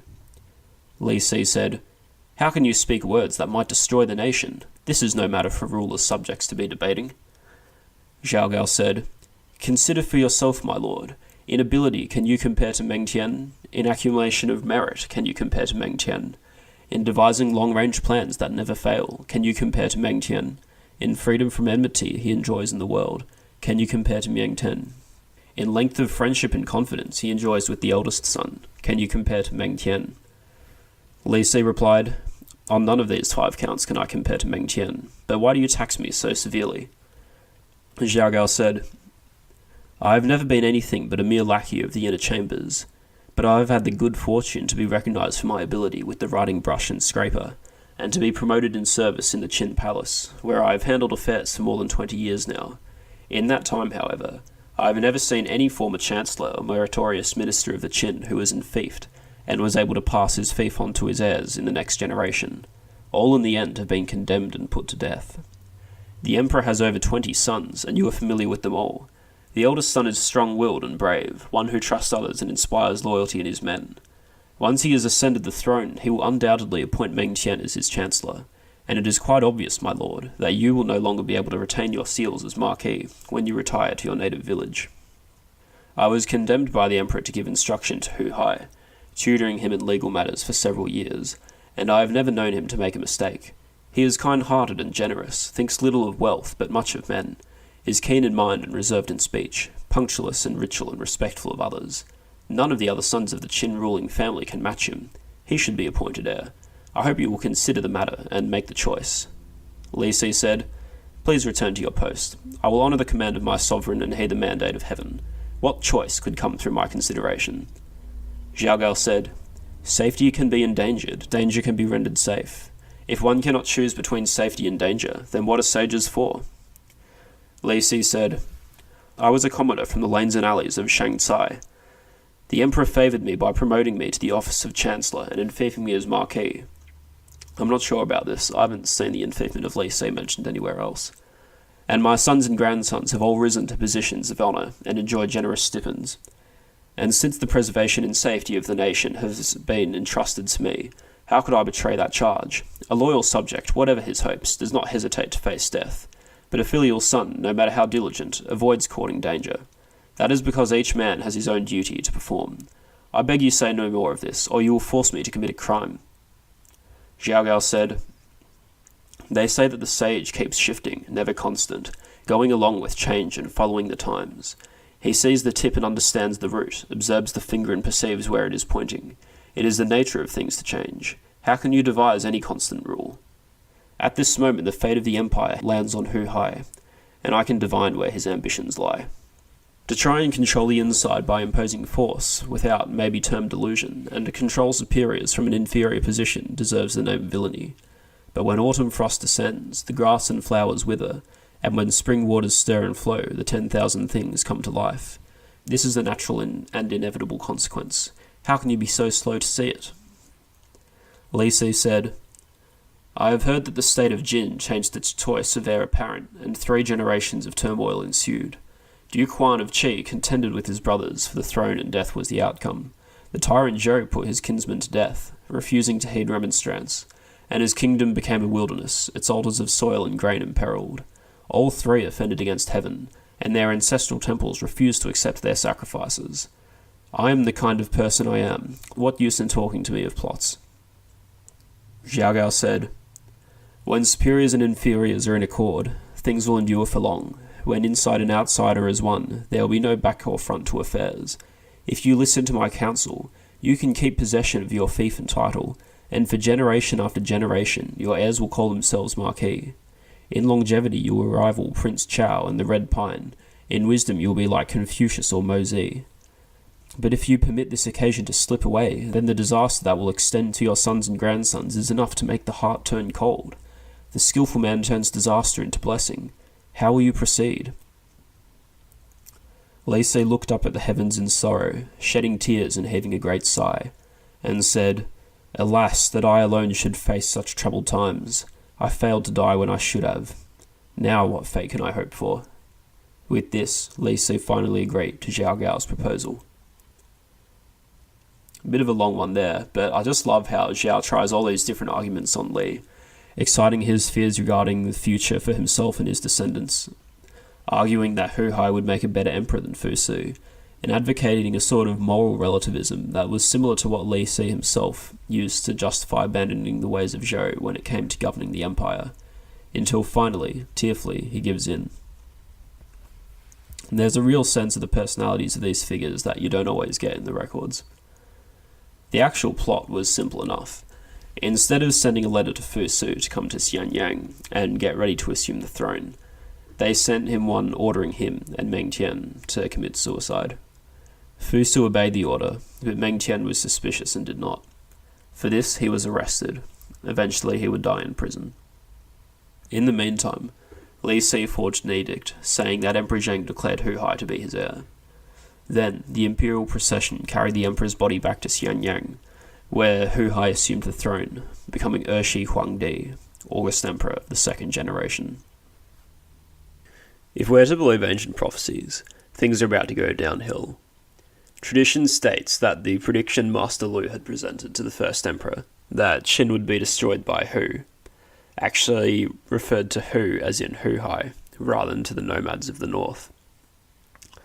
It would seem that in this instance, the prophecy was correct, or added into the historical record after the fact. The first thing to be done was to take Zheng's body back to Xianyang and have it interred at his great tomb. Sadly, the funeral of the first emperor apparently involved the renewal of the practice of following in death, funerary human sacrifice. Hu Hai thought it would be improper for women who had been in his father's harem and had not borne any sons to be passed on to some new husband, and they were thus killed and buried with Zheng. He also worried that craftsmen who had worked on the tomb might divulge knowledge of its secret treasures, so he had them locked up inside to die. Unfortunately, I haven't seen any historians dismissing this atrocity as another interpolation in the records. Hints from the records indicate that the situation in China was not very stable when Hu Hai came to the throne. When Jing died, Li Si was fearful that the other princes, meaning Zheng's sons, and their supporters in the empire might start an uprising, and therefore kept the death a secret until they could get the body back to Xianyang. This was done by keeping the emperor's carriage covered and filling the other carriages in the procession with dried fish to disguise the smell of his corpse. Hu Hai, in the first year of his reign, confided in Zhao Gao that the black-headed people are not yet won over to me, and decided to set out on a tour in the manner of his father in order to gain their support. With Hu Hai on the throne, Zhao Gao straight away took a front seat in the running of the empire. It says from the onset that Zhao was entrusted in the handling of state affairs. After they returned from the tour, Hu Hai felt insecure in his position and asked Zhao for advice. The second emperor respected Zhao Gao and heeded his advice in applying the laws and ordinances. He plotted with Zhao Gao in secret, saying, "The chief ministers are unsubmissive, the various officials still have great power, and the other imperial princes are certain to contest my rule. What can I do?" Zhao Gao replied, "I have long wanted to speak of this, but have not yet ventured to do so. The chief ministers of the former emperor are all men of eminent families that have been famous throughout the empire for ages, families that have piled up merit and passed these offices along from generation to generation for many years. I, on the other hand, come originally from a humble background, but your majesty has been kind enough to raise me up and assign me a high position, where I can supervise the affairs of the palace. The chief ministers are disgruntled at this. In outward appearance they may seem compliant enough, but at heart they do not truly submit. Now your majesty has just been on tour, but you did not make use of the opportunity to examine the governors or military commandants of the provinces and districts, and punish those who were guilty of some crime. By doing so, you can strike terror into the empire as a whole, and at the same time do away with those who disapprove of your actions. This is no time to seek your model in the arts of peace, but to decide all through brute power. I beg your majesty to follow along with the times and not be in doubt. There is no need to consult with the host of officials. The enlightened ruler raises up those people who would otherwise be overlooked. The humble he makes eminent, the poor he enriches, the distant he draws close to him. Then those both high and low can be won over, and the nation will be secure."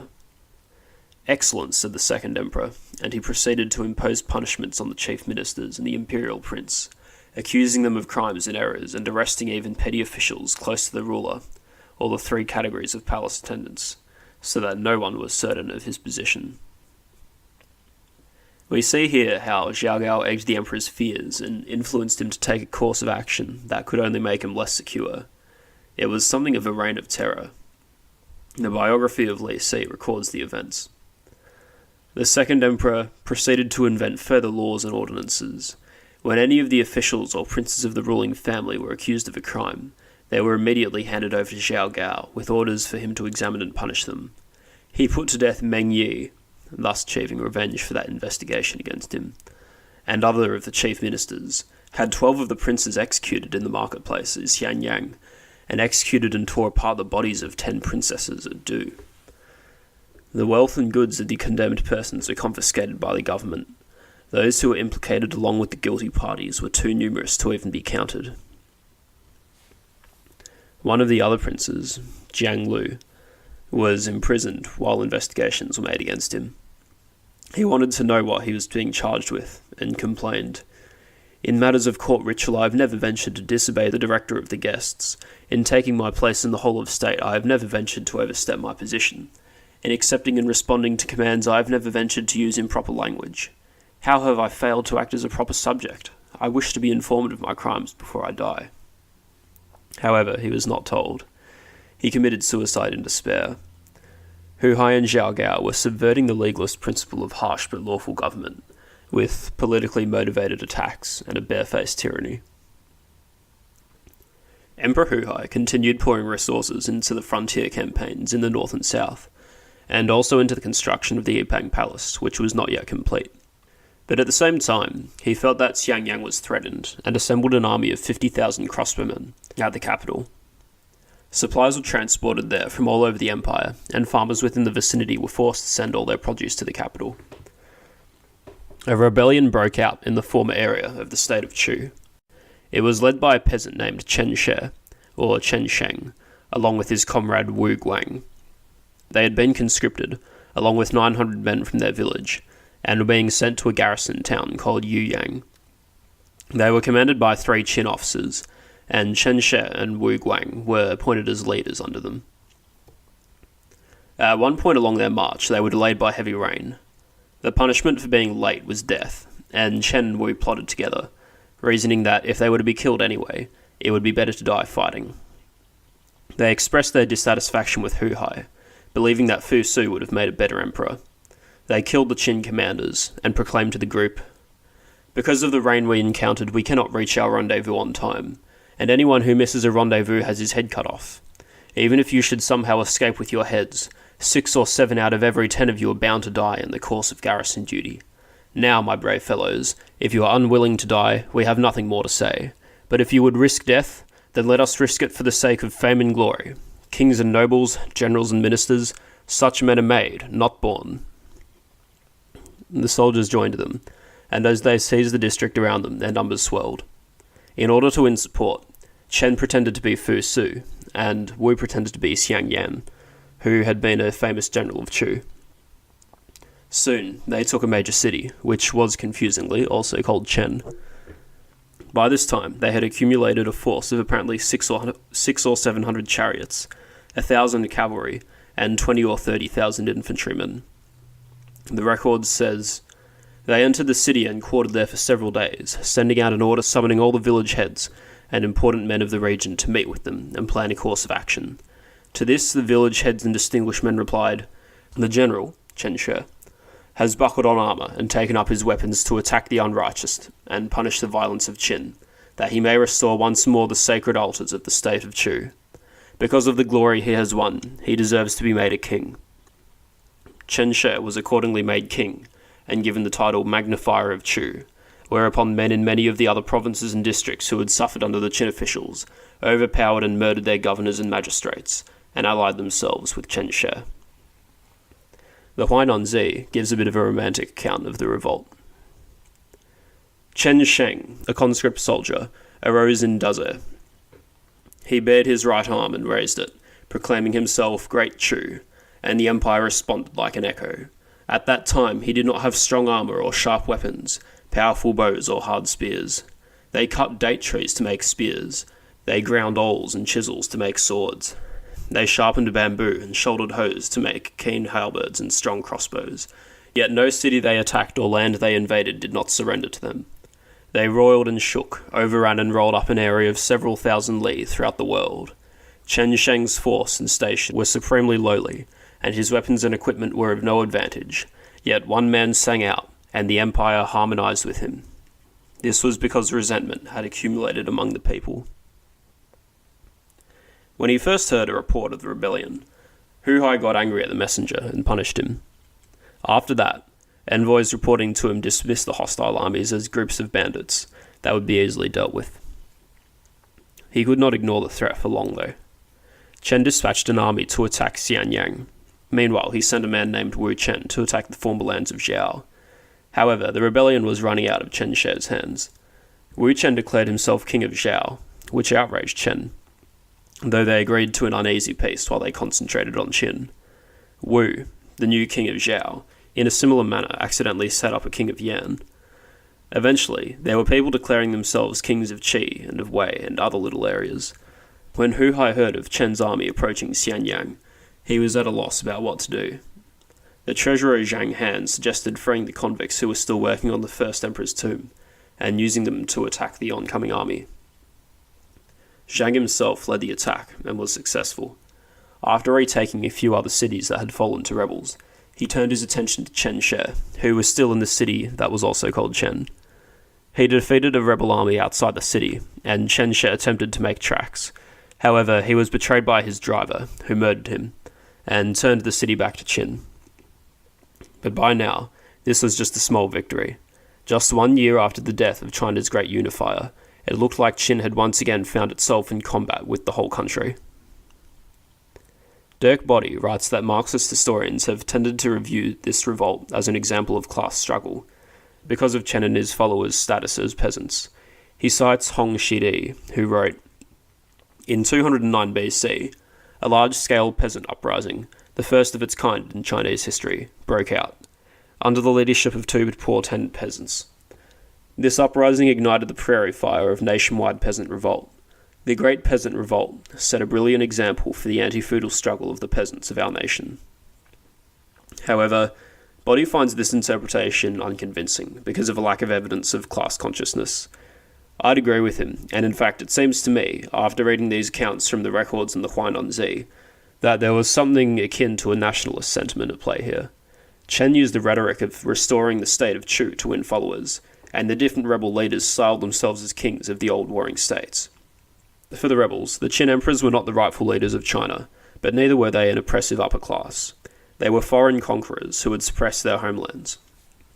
Supporting this point of view, Sunny Aoyang points out that no rebellions sprung out from Qin's core territory, which we might expect if this was a class revolt. While the empire's holdings crumbled around them, petty politics were at play in Xianyang.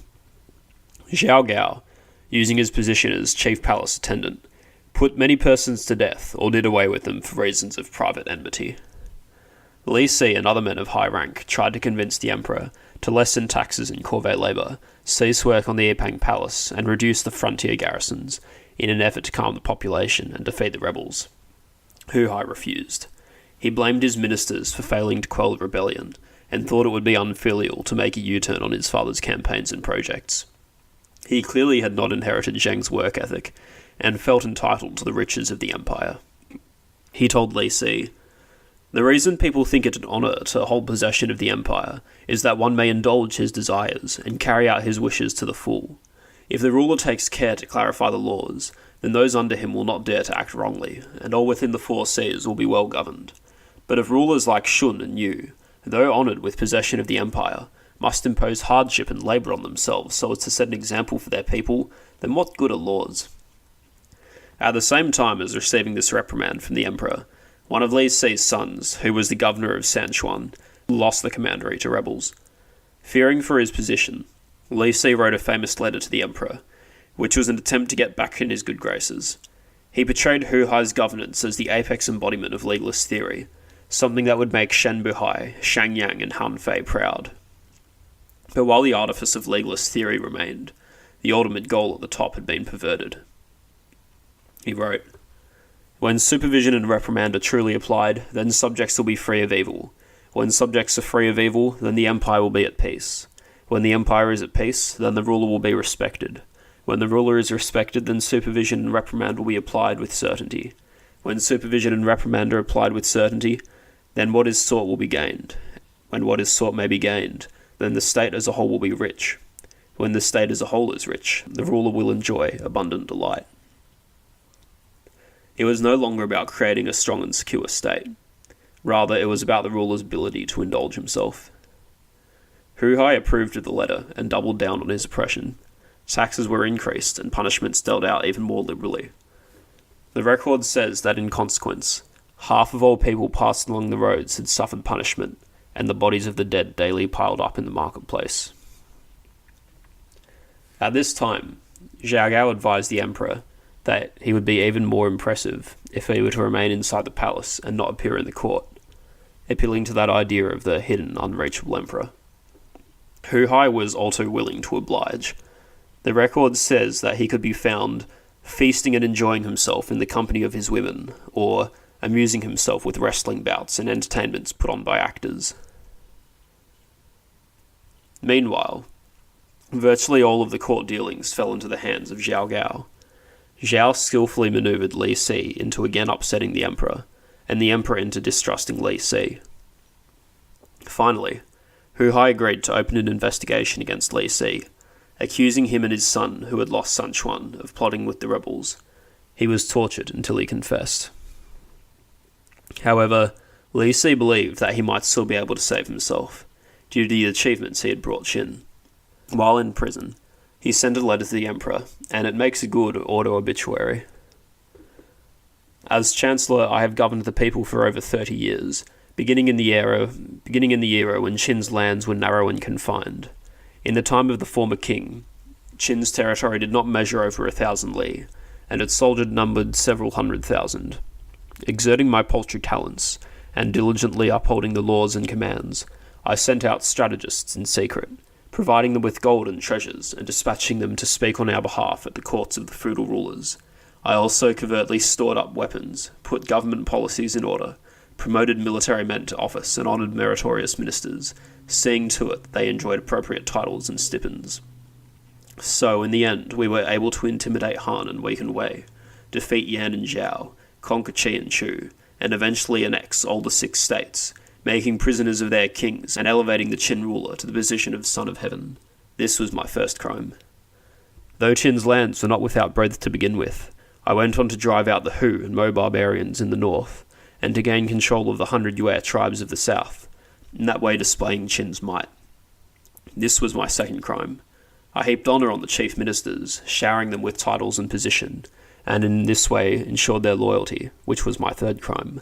I set up altars of the soil and grain, and repaired the ancestral temples, thus making clear the worth of the ruler, my fourth crime. I changed the regulations and made the measures and ordinances uniform, promulgating them throughout the empire, and thus bringing fame to the Qin dynasty, my fifth crime. I constructed direct and fast roads and built pleasure parks and scenic towers, impressing on all the privileges of the ruler, my sixth crime. I relaxed penalties and lessened taxes and levies, in that way enabling the ruler to win the hearts of the multitude, so that the 10,000 people would uphold him and never forget him in death, my seventh crime. This is the kind of subject I have been, and my crimes have long been deserving of death. But the ruler has graciously permitted me to go on exhausting my strength and ability down to the present time. I beg your majesty to consider this. I guess you could say his eighth offence was a criminally sarcastic sense of humour. Zhao did not allow the letter to reach Hu Hai, and after a bit more fluffing around, eventually, in 208, Li Si faced his punishment. The short paragraph from his biography is rather poignant. As Li Si left the prison, he was accompanied by his younger son, who had been imprisoned with him. Turning to his son, he said, "I wish you and I could once more take our yellow dog and go out to the eastern gate of Shanghai, his hometown, to chase the wily rabbits. There's little hope of that, is there?" Then father and son wept, and Li Si and all his 3 sets of relatives were executed. Sima Qian's conclusion to Li's biography provides another obituary that provides the other side of the picture painted in Li Si's letter. Li Si understood the principles underlying the 6 classics, yet he did not strive for enlightened government as a means of repairing the ruler's defects. Instead, while clinging to his substantial title and stipend, he flattered and complied, whatever the demand, making government authority even stricter and penalties harsher, heeding Zhao Gao's evil advice and casting aside the rightful heir to set up a younger son by a concubine. After the feudal lords had already revolted, he finally made an effort to admonish and correct, but by then it was far too late. Ultimately, this was another man who had a great impact on Chinese history. Not only was he the architect of the governing system that was inherited by all the later dynasties, but his work on standardizing the script has had a huge effect on the history of the language. Like the first emperor, he was a flawed character. He was responsible for the burning of the books, and he helped bring Hu Hai to the throne without any really good reasons. However, he was certainly a competent statesman, and as far as legalism goes, ranks up there with Shang Yang in terms of bringing the theories into practice. Now, back on the front, there are 2 rebel leaders whom we need to make note of. One of these, at this point in time the most important, was Xiang Yu. He was a member of the family of highly esteemed Chu generals. At one time, during one of the first emperor's tours, Xiang Yu had seen the emperor and quietly remarked to his uncle, "This fellow could be deposed and replaced." His uncle was worried that they would be overheard, but henceforth respected his nephew a great deal. When news reached them about Chen She's rebellion, Xiang Yu and his uncle initiated a coup in their city, in which Xiang Yu personally killed the governor. After Chen She had been killed, and other claimants to the leadership of Chu dealt with, they found the grandson of the former pre-Qin king of Chu, who had been reduced to working in the fields, and set him up as the new King Huai. After this, Xiang Yu's uncle led an army to attack Qin, but was defeated by Zhang Han at Dingtao in modern-day Shandong. However, rather than turning south to finish off the job, Zhang Han went north to attack the rebels in Zhao. This left Xiang Yu in charge of the Chu armies. One of the ministers that had been appointed advised waiting for Zhang Han's army to finish its business in Zhao, reasoning that if it was victorious, then its armies would still be tired and easy to beat, and if it was defeated, then Chu could march openly against Qin. Xiang Yu saw that it would be better to work together with Zhao to ensure the defeat of Qin.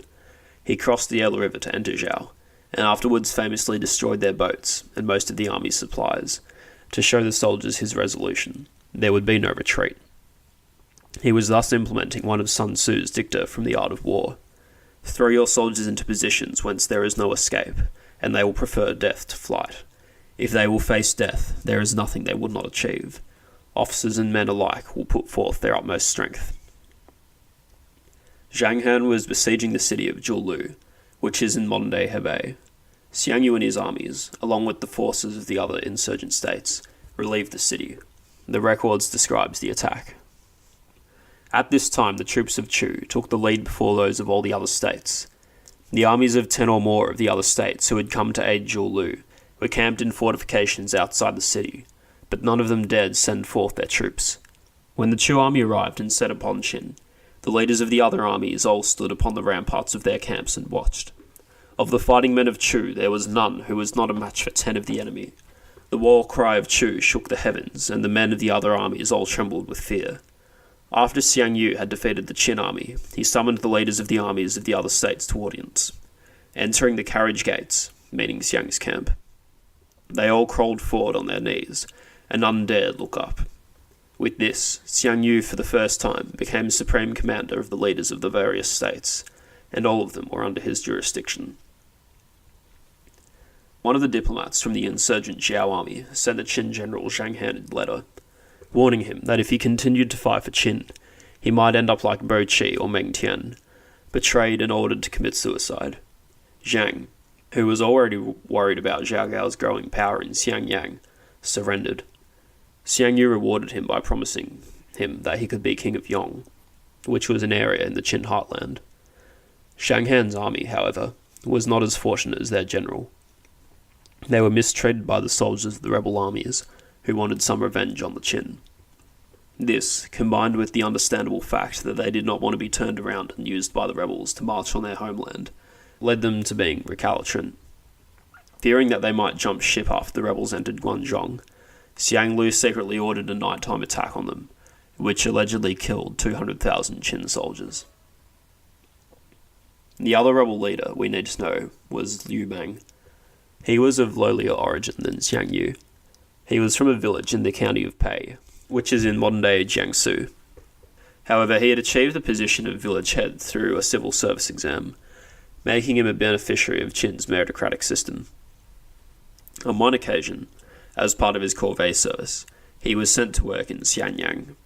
There, he had a chance to see the first emperor, and said, this is the way a great man should be." There was apparently a local legend that he was actually the product of a union between his mother and a god. The record says, "He was kind and affectionate with others, liked to help people, and was very understanding. He also had great ideas, and paid little attention to the business the rest of his family was engaged in." He was also known for indulging in alcohol and women. At one time, he was in charge of leading a group of convicts from Pei to Xianyang to work on the first emperor's mausoleum. However, on the way, so many of the convicts ran away that Liu feared that he would arrive with no workers. He got drunk and decided to free the remaining labourers. Some of them joined him in becoming fugitives in the wild swamps and mountains. When Chen She's rebellion erupted, the magistrate of Pei was anxious. He wanted to join the insurgency, but was worried the population wouldn't support him. His ministers advised calling in fugitive and bandit groups like Liu Bang's to come and act as an army for the magistrate, so that he could feel more secure. Liu Bang came to answer the call, but when he arrived at the city, the magistrate had changed his mind about joining the rebellion. Liu Bang wrote a message to the people of Pei, attached it to an arrow, and shot it over the city walls.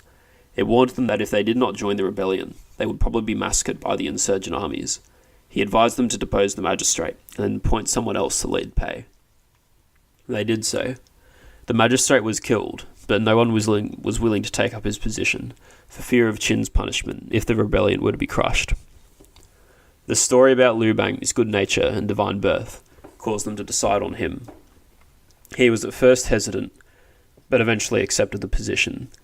Now that the county had seceded from Qin, he was apparently appointed as a governor rather than a magistrate. If you remember how the commandery county system worked, the governor was the leader of a commandery, which was divided into counties led by magistrates. He led Pei to join the alliance of King Huai, the king of Chu that Xiang Yu had set up. Pei fought Qin armies in some less important engagements. Around the time that Xiang Yu crossed the Yellow River, King Huai declared that whichever general first entered Guangzhong and conquered Qin could be the king of that region. Because Qin was still strong, most of the generals did not want to attack its heartland yet. Xiang Yu asked if he could go, but the other generals advised King Huai against letting him.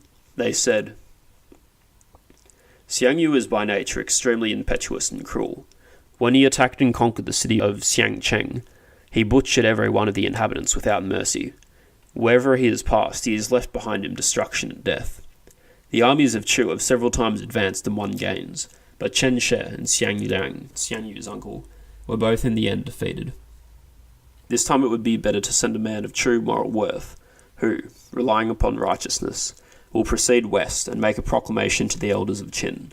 The men of Qin have long suffered under their rulers. Now if we can send a truly worthy man who will not come to them with rapine and violence in his heart, we will surely persuade them to submit. Xiang Yu is far too impetuous to be sent. Only the governor of Pei, Liu Bang, who, from the first has shown himself to be a man of tolerance and moral stature, is worthy to go." King Huai agreed with this, and he thus sent Liu Bang to occupy the area of the former Han state, east of the Wu Pass, which was one of the entrances into Guangzhong. Liu spent some time campaigning there, and made allies with local chiefs and governors by granting them various titles. At one point, a rival general from Zhao was about to cross the Yellow River and enter Qin, but Liu quickly stopped him by conquering the Qin-held town near the fords and making them unusable. Eventually, around the time when Zhang Han surrendered to Xiang Yu, he sent an envoy to Qin, hoping to negotiate a surrender. Let's go back to Xianyang, and step a few months back to when Li Si was executed. After the death of Li Si, Zhao Gao was made chancellor. He wanted to test the loyalty of the other ministers and officials, not their loyalty to the emperor, but to him. To do this, he brought a deer before the emperor, but called it a horse. The emperor, amused, asked those in attendance what they thought. Different versions of the story say that either they all agreed with Zhao Gao that it was a deer, or that some did and some did not, and Zhao Gao had those who did not agree that it was a deer secretly punished. This brought all the officials under Zhao's heel. The emperor, confused by this happening, retreated further from public life, thinking he must be ill. At this time, news reached Zhao that Zhang Han had surrendered, and the envoy from Liu Bang arrived.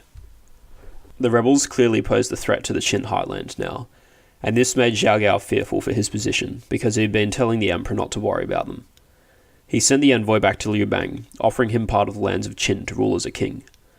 He then plotted with his son-in-law, an archery captain named Yan Yue, to overthrow Hu Hai.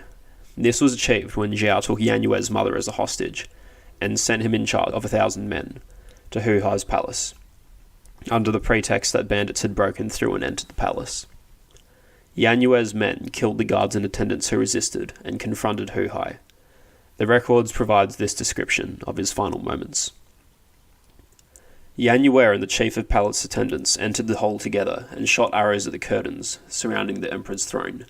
The second emperor angrily called for his attendants, but they were all too confused and terrified to resist. Only one eunuch remained by the emperor's side, not daring to desert him. The emperor, escaping into an inner apartment, said, "Why didn't you warn me earlier, before things came to this?"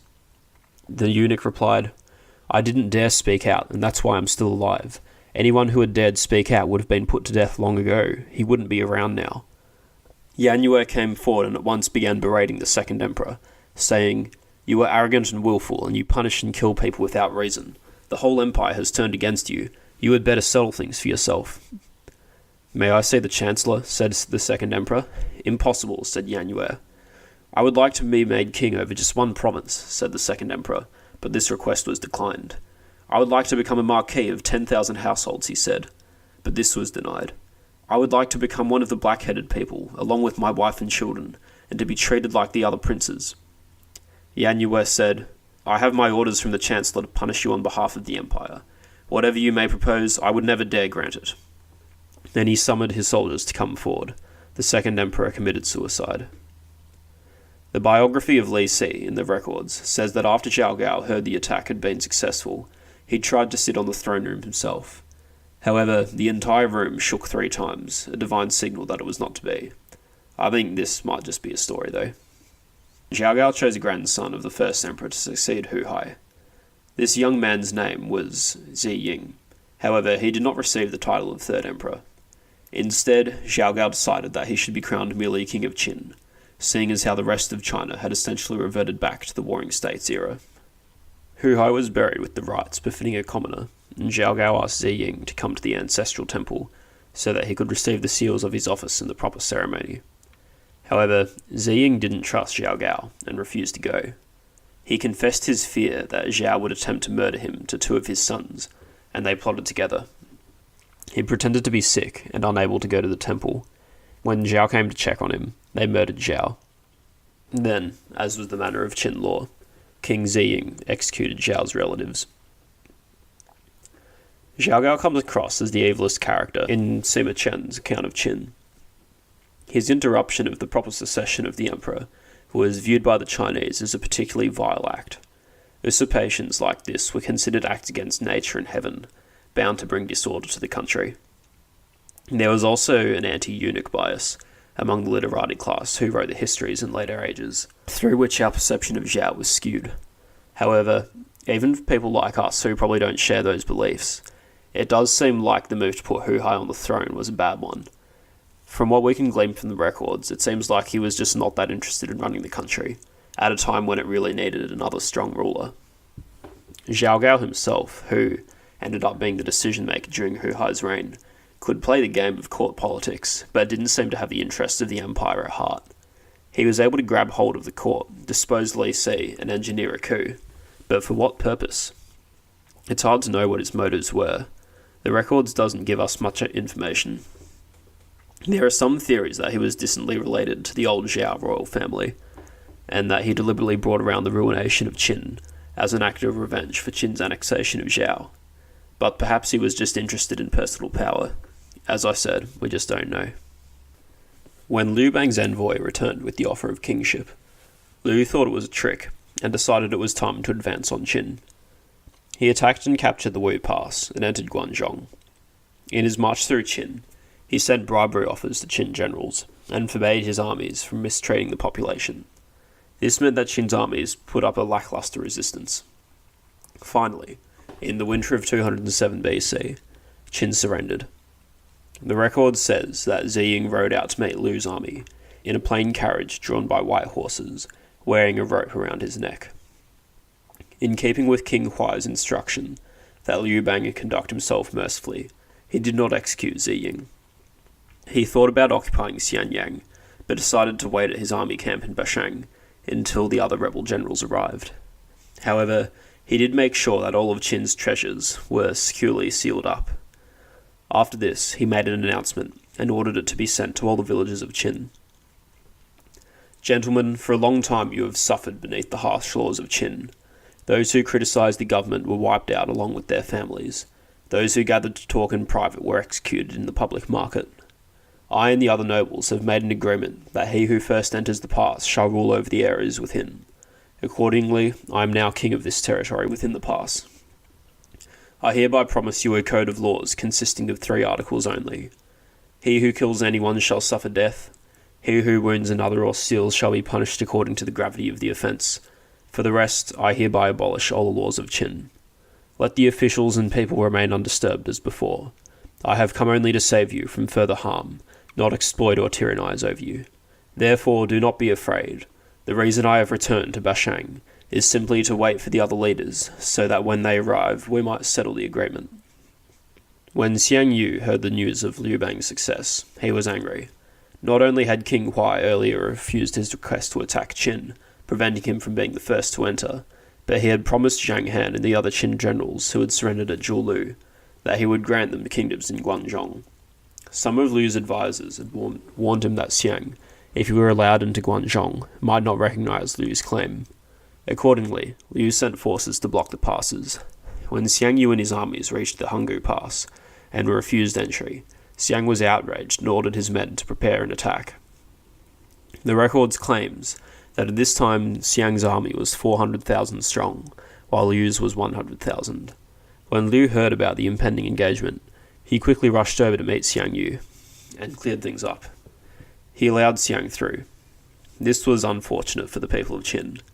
When Xiang Yu occupied Xiangyang, he massacred the population, burned down the palace, and executed Jing and other members of the royal house. Thus, the Qin dynasty came to an end. The monuments that how many thousands of labourers had been forced into raising were turned into ash. The lineage that had begun with a horse breeder and culminated with the first monarchs of one of the greatest empires in history was cut down, and the common people, who through harsh discipline and punishment had produced one of the finest armies of the ancient world, lay slain. But this was not the end of China's inner turmoil. The empire was once again divided.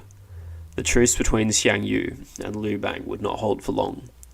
Several long years of conflict lay ahead before China would once again be unified by the next Son of Heaven. That, however, is a story for next time.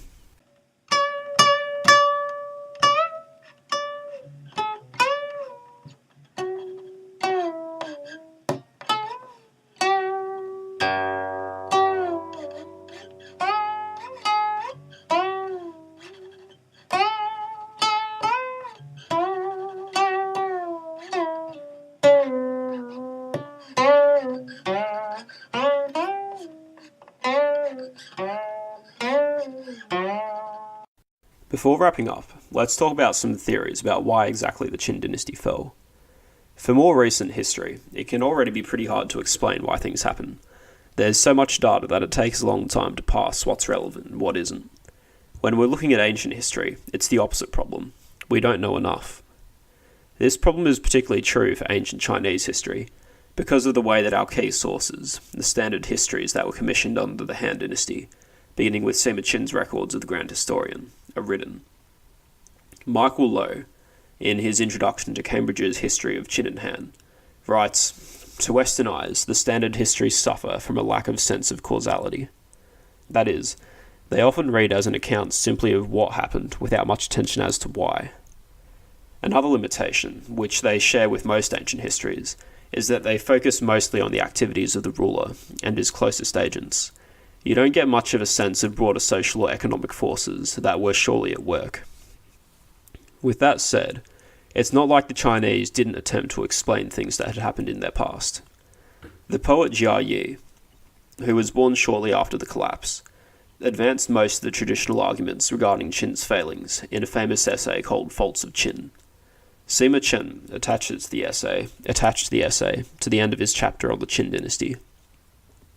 Dirk Body, in his contribution to the Cambridge history, categorises some of the different criticisms, as well as some more modern ones, and I'll follow him loosely in my addressing them.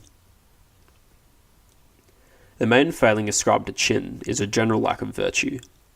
Jia Yi wrote, "Qin, beginning with an insignificant amount of territory, reached the power of a great kingdom, and for 100 years made the 8 ancient provinces pay homage to its court. This 100 years refers to about the time of Duke Huiwen, when Qin really started to benefit from Xiangyang's reforms, to the end of the empire. Yet, after it had become master of the 6 directions and established its palaces within the passes, a single commoner opposed it, and its 7 ancestral temples toppled.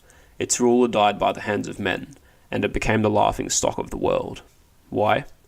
because it failed to rule with humanity and righteousness, and did not realize that the power to attack and the power to retain what one has thereby won are not the same.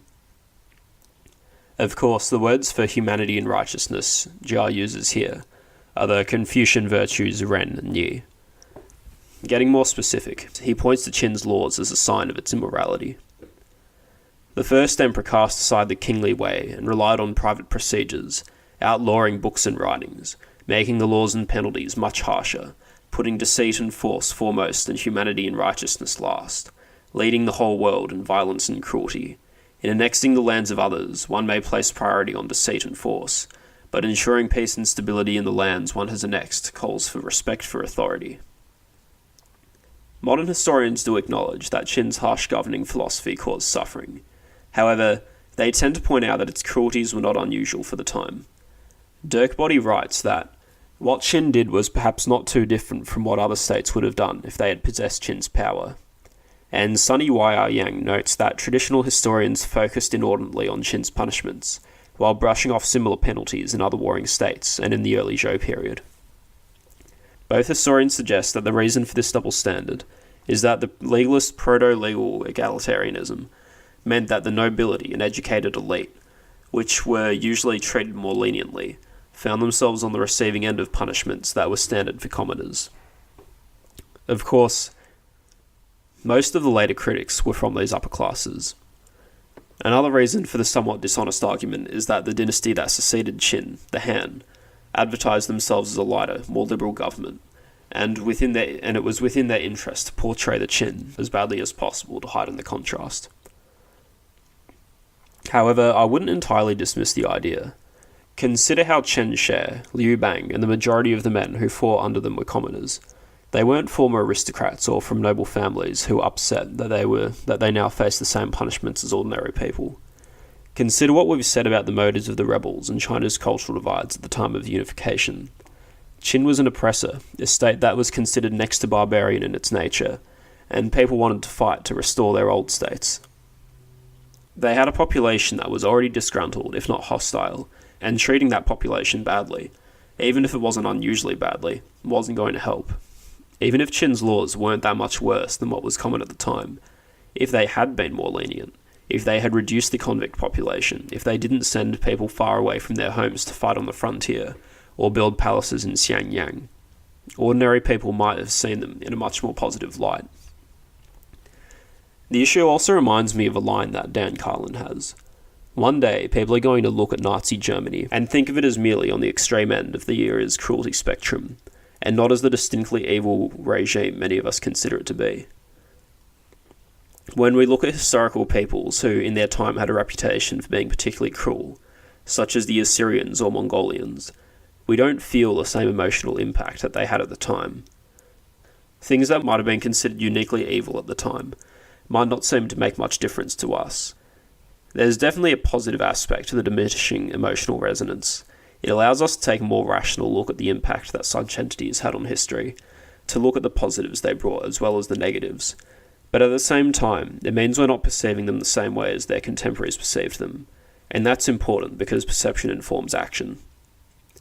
When we look at the historical record, we might not see Qin as particularly awful compared to its contemporaries, but maybe our separation from that time and place means we're missing something in the way it governed that did seem, to the critics who lambasted it, and to the people who revolted against it, to be uniquely horrible.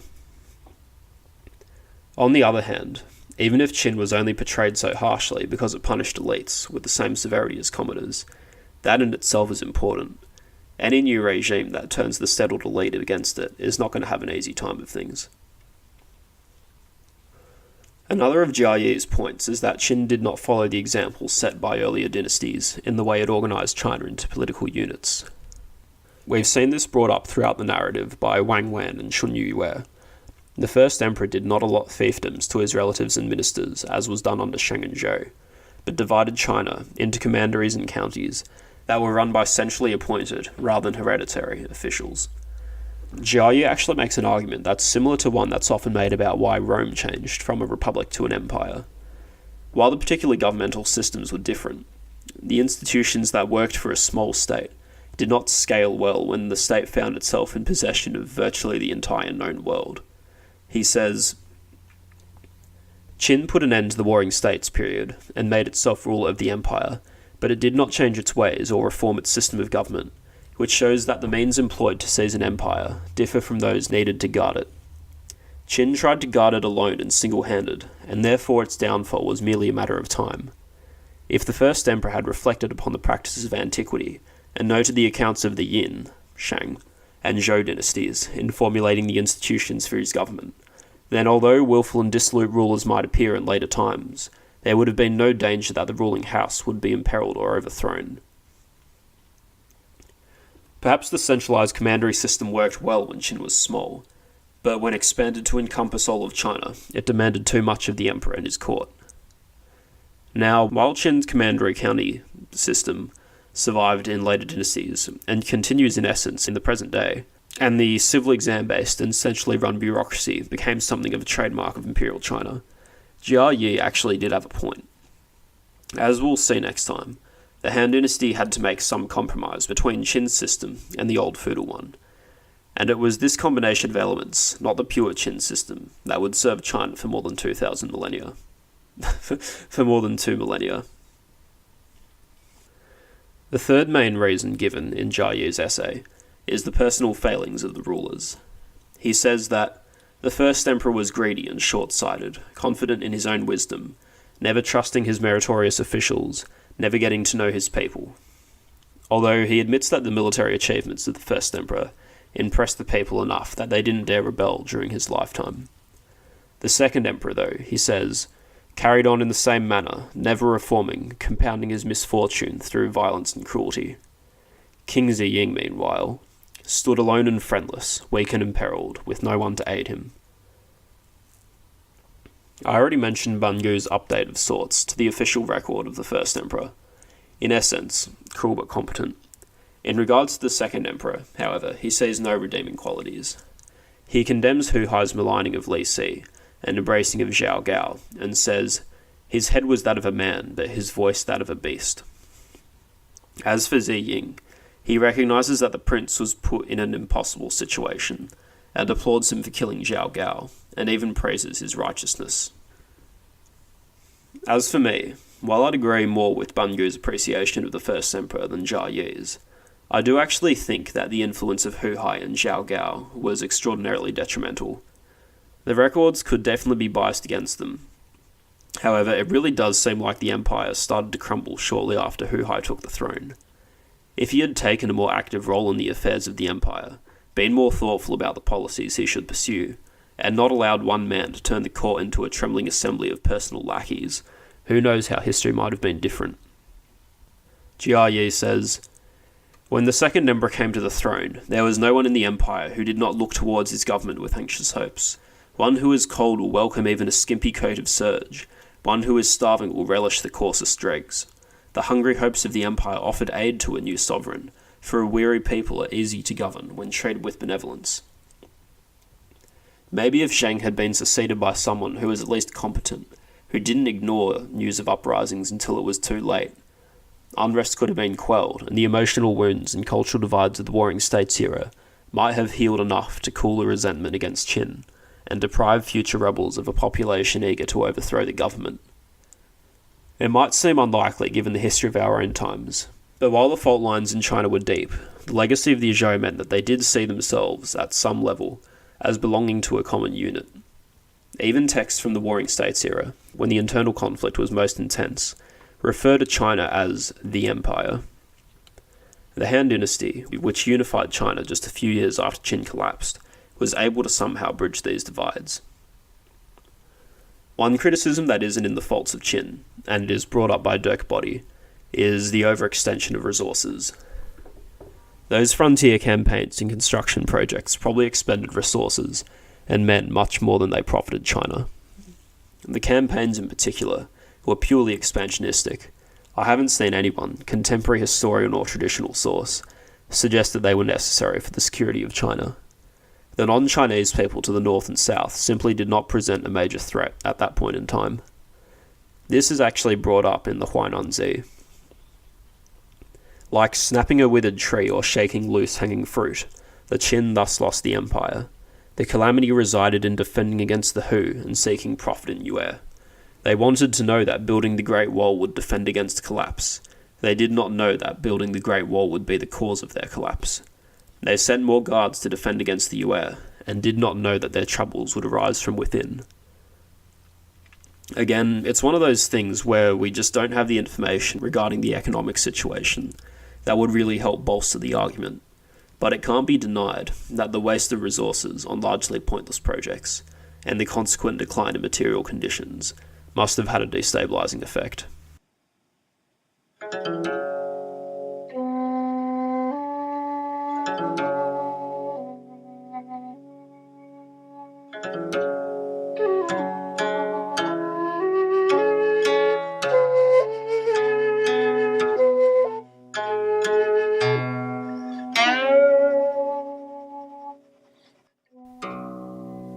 Alright, so that's the end of this second episode of All Under Heaven. I have got no idea when the next episodes will come out, because I do not have a script written for them yet. Anyway, if you've enjoyed this, I'd appreciate reviews and all those things. I've got to make the disclaimers that I'm not an expert in Chinese history, and I don't speak Chinese, so I've got my failings there. And once again, I'd like to thank Professor Shui-Shan Yu of the Northeastern University for letting me use his music. If you're interested in contacting me, you can reach me at offspin-history@tutanota.com. So that's tutanota.com. I'm also available on Reddit at Lord so that's LORDVERULAM, capital L and capital V. If I set up any other social media, I might make a short announcement on this iTunes feed. So we'll see how that goes. But yeah, next time then. Also, I should mention that these are actually hosted on YouTube, so you can find them there if that would be more convenient for you for whatever reason. There's no video for it, but if that's what you prefer, then it's there.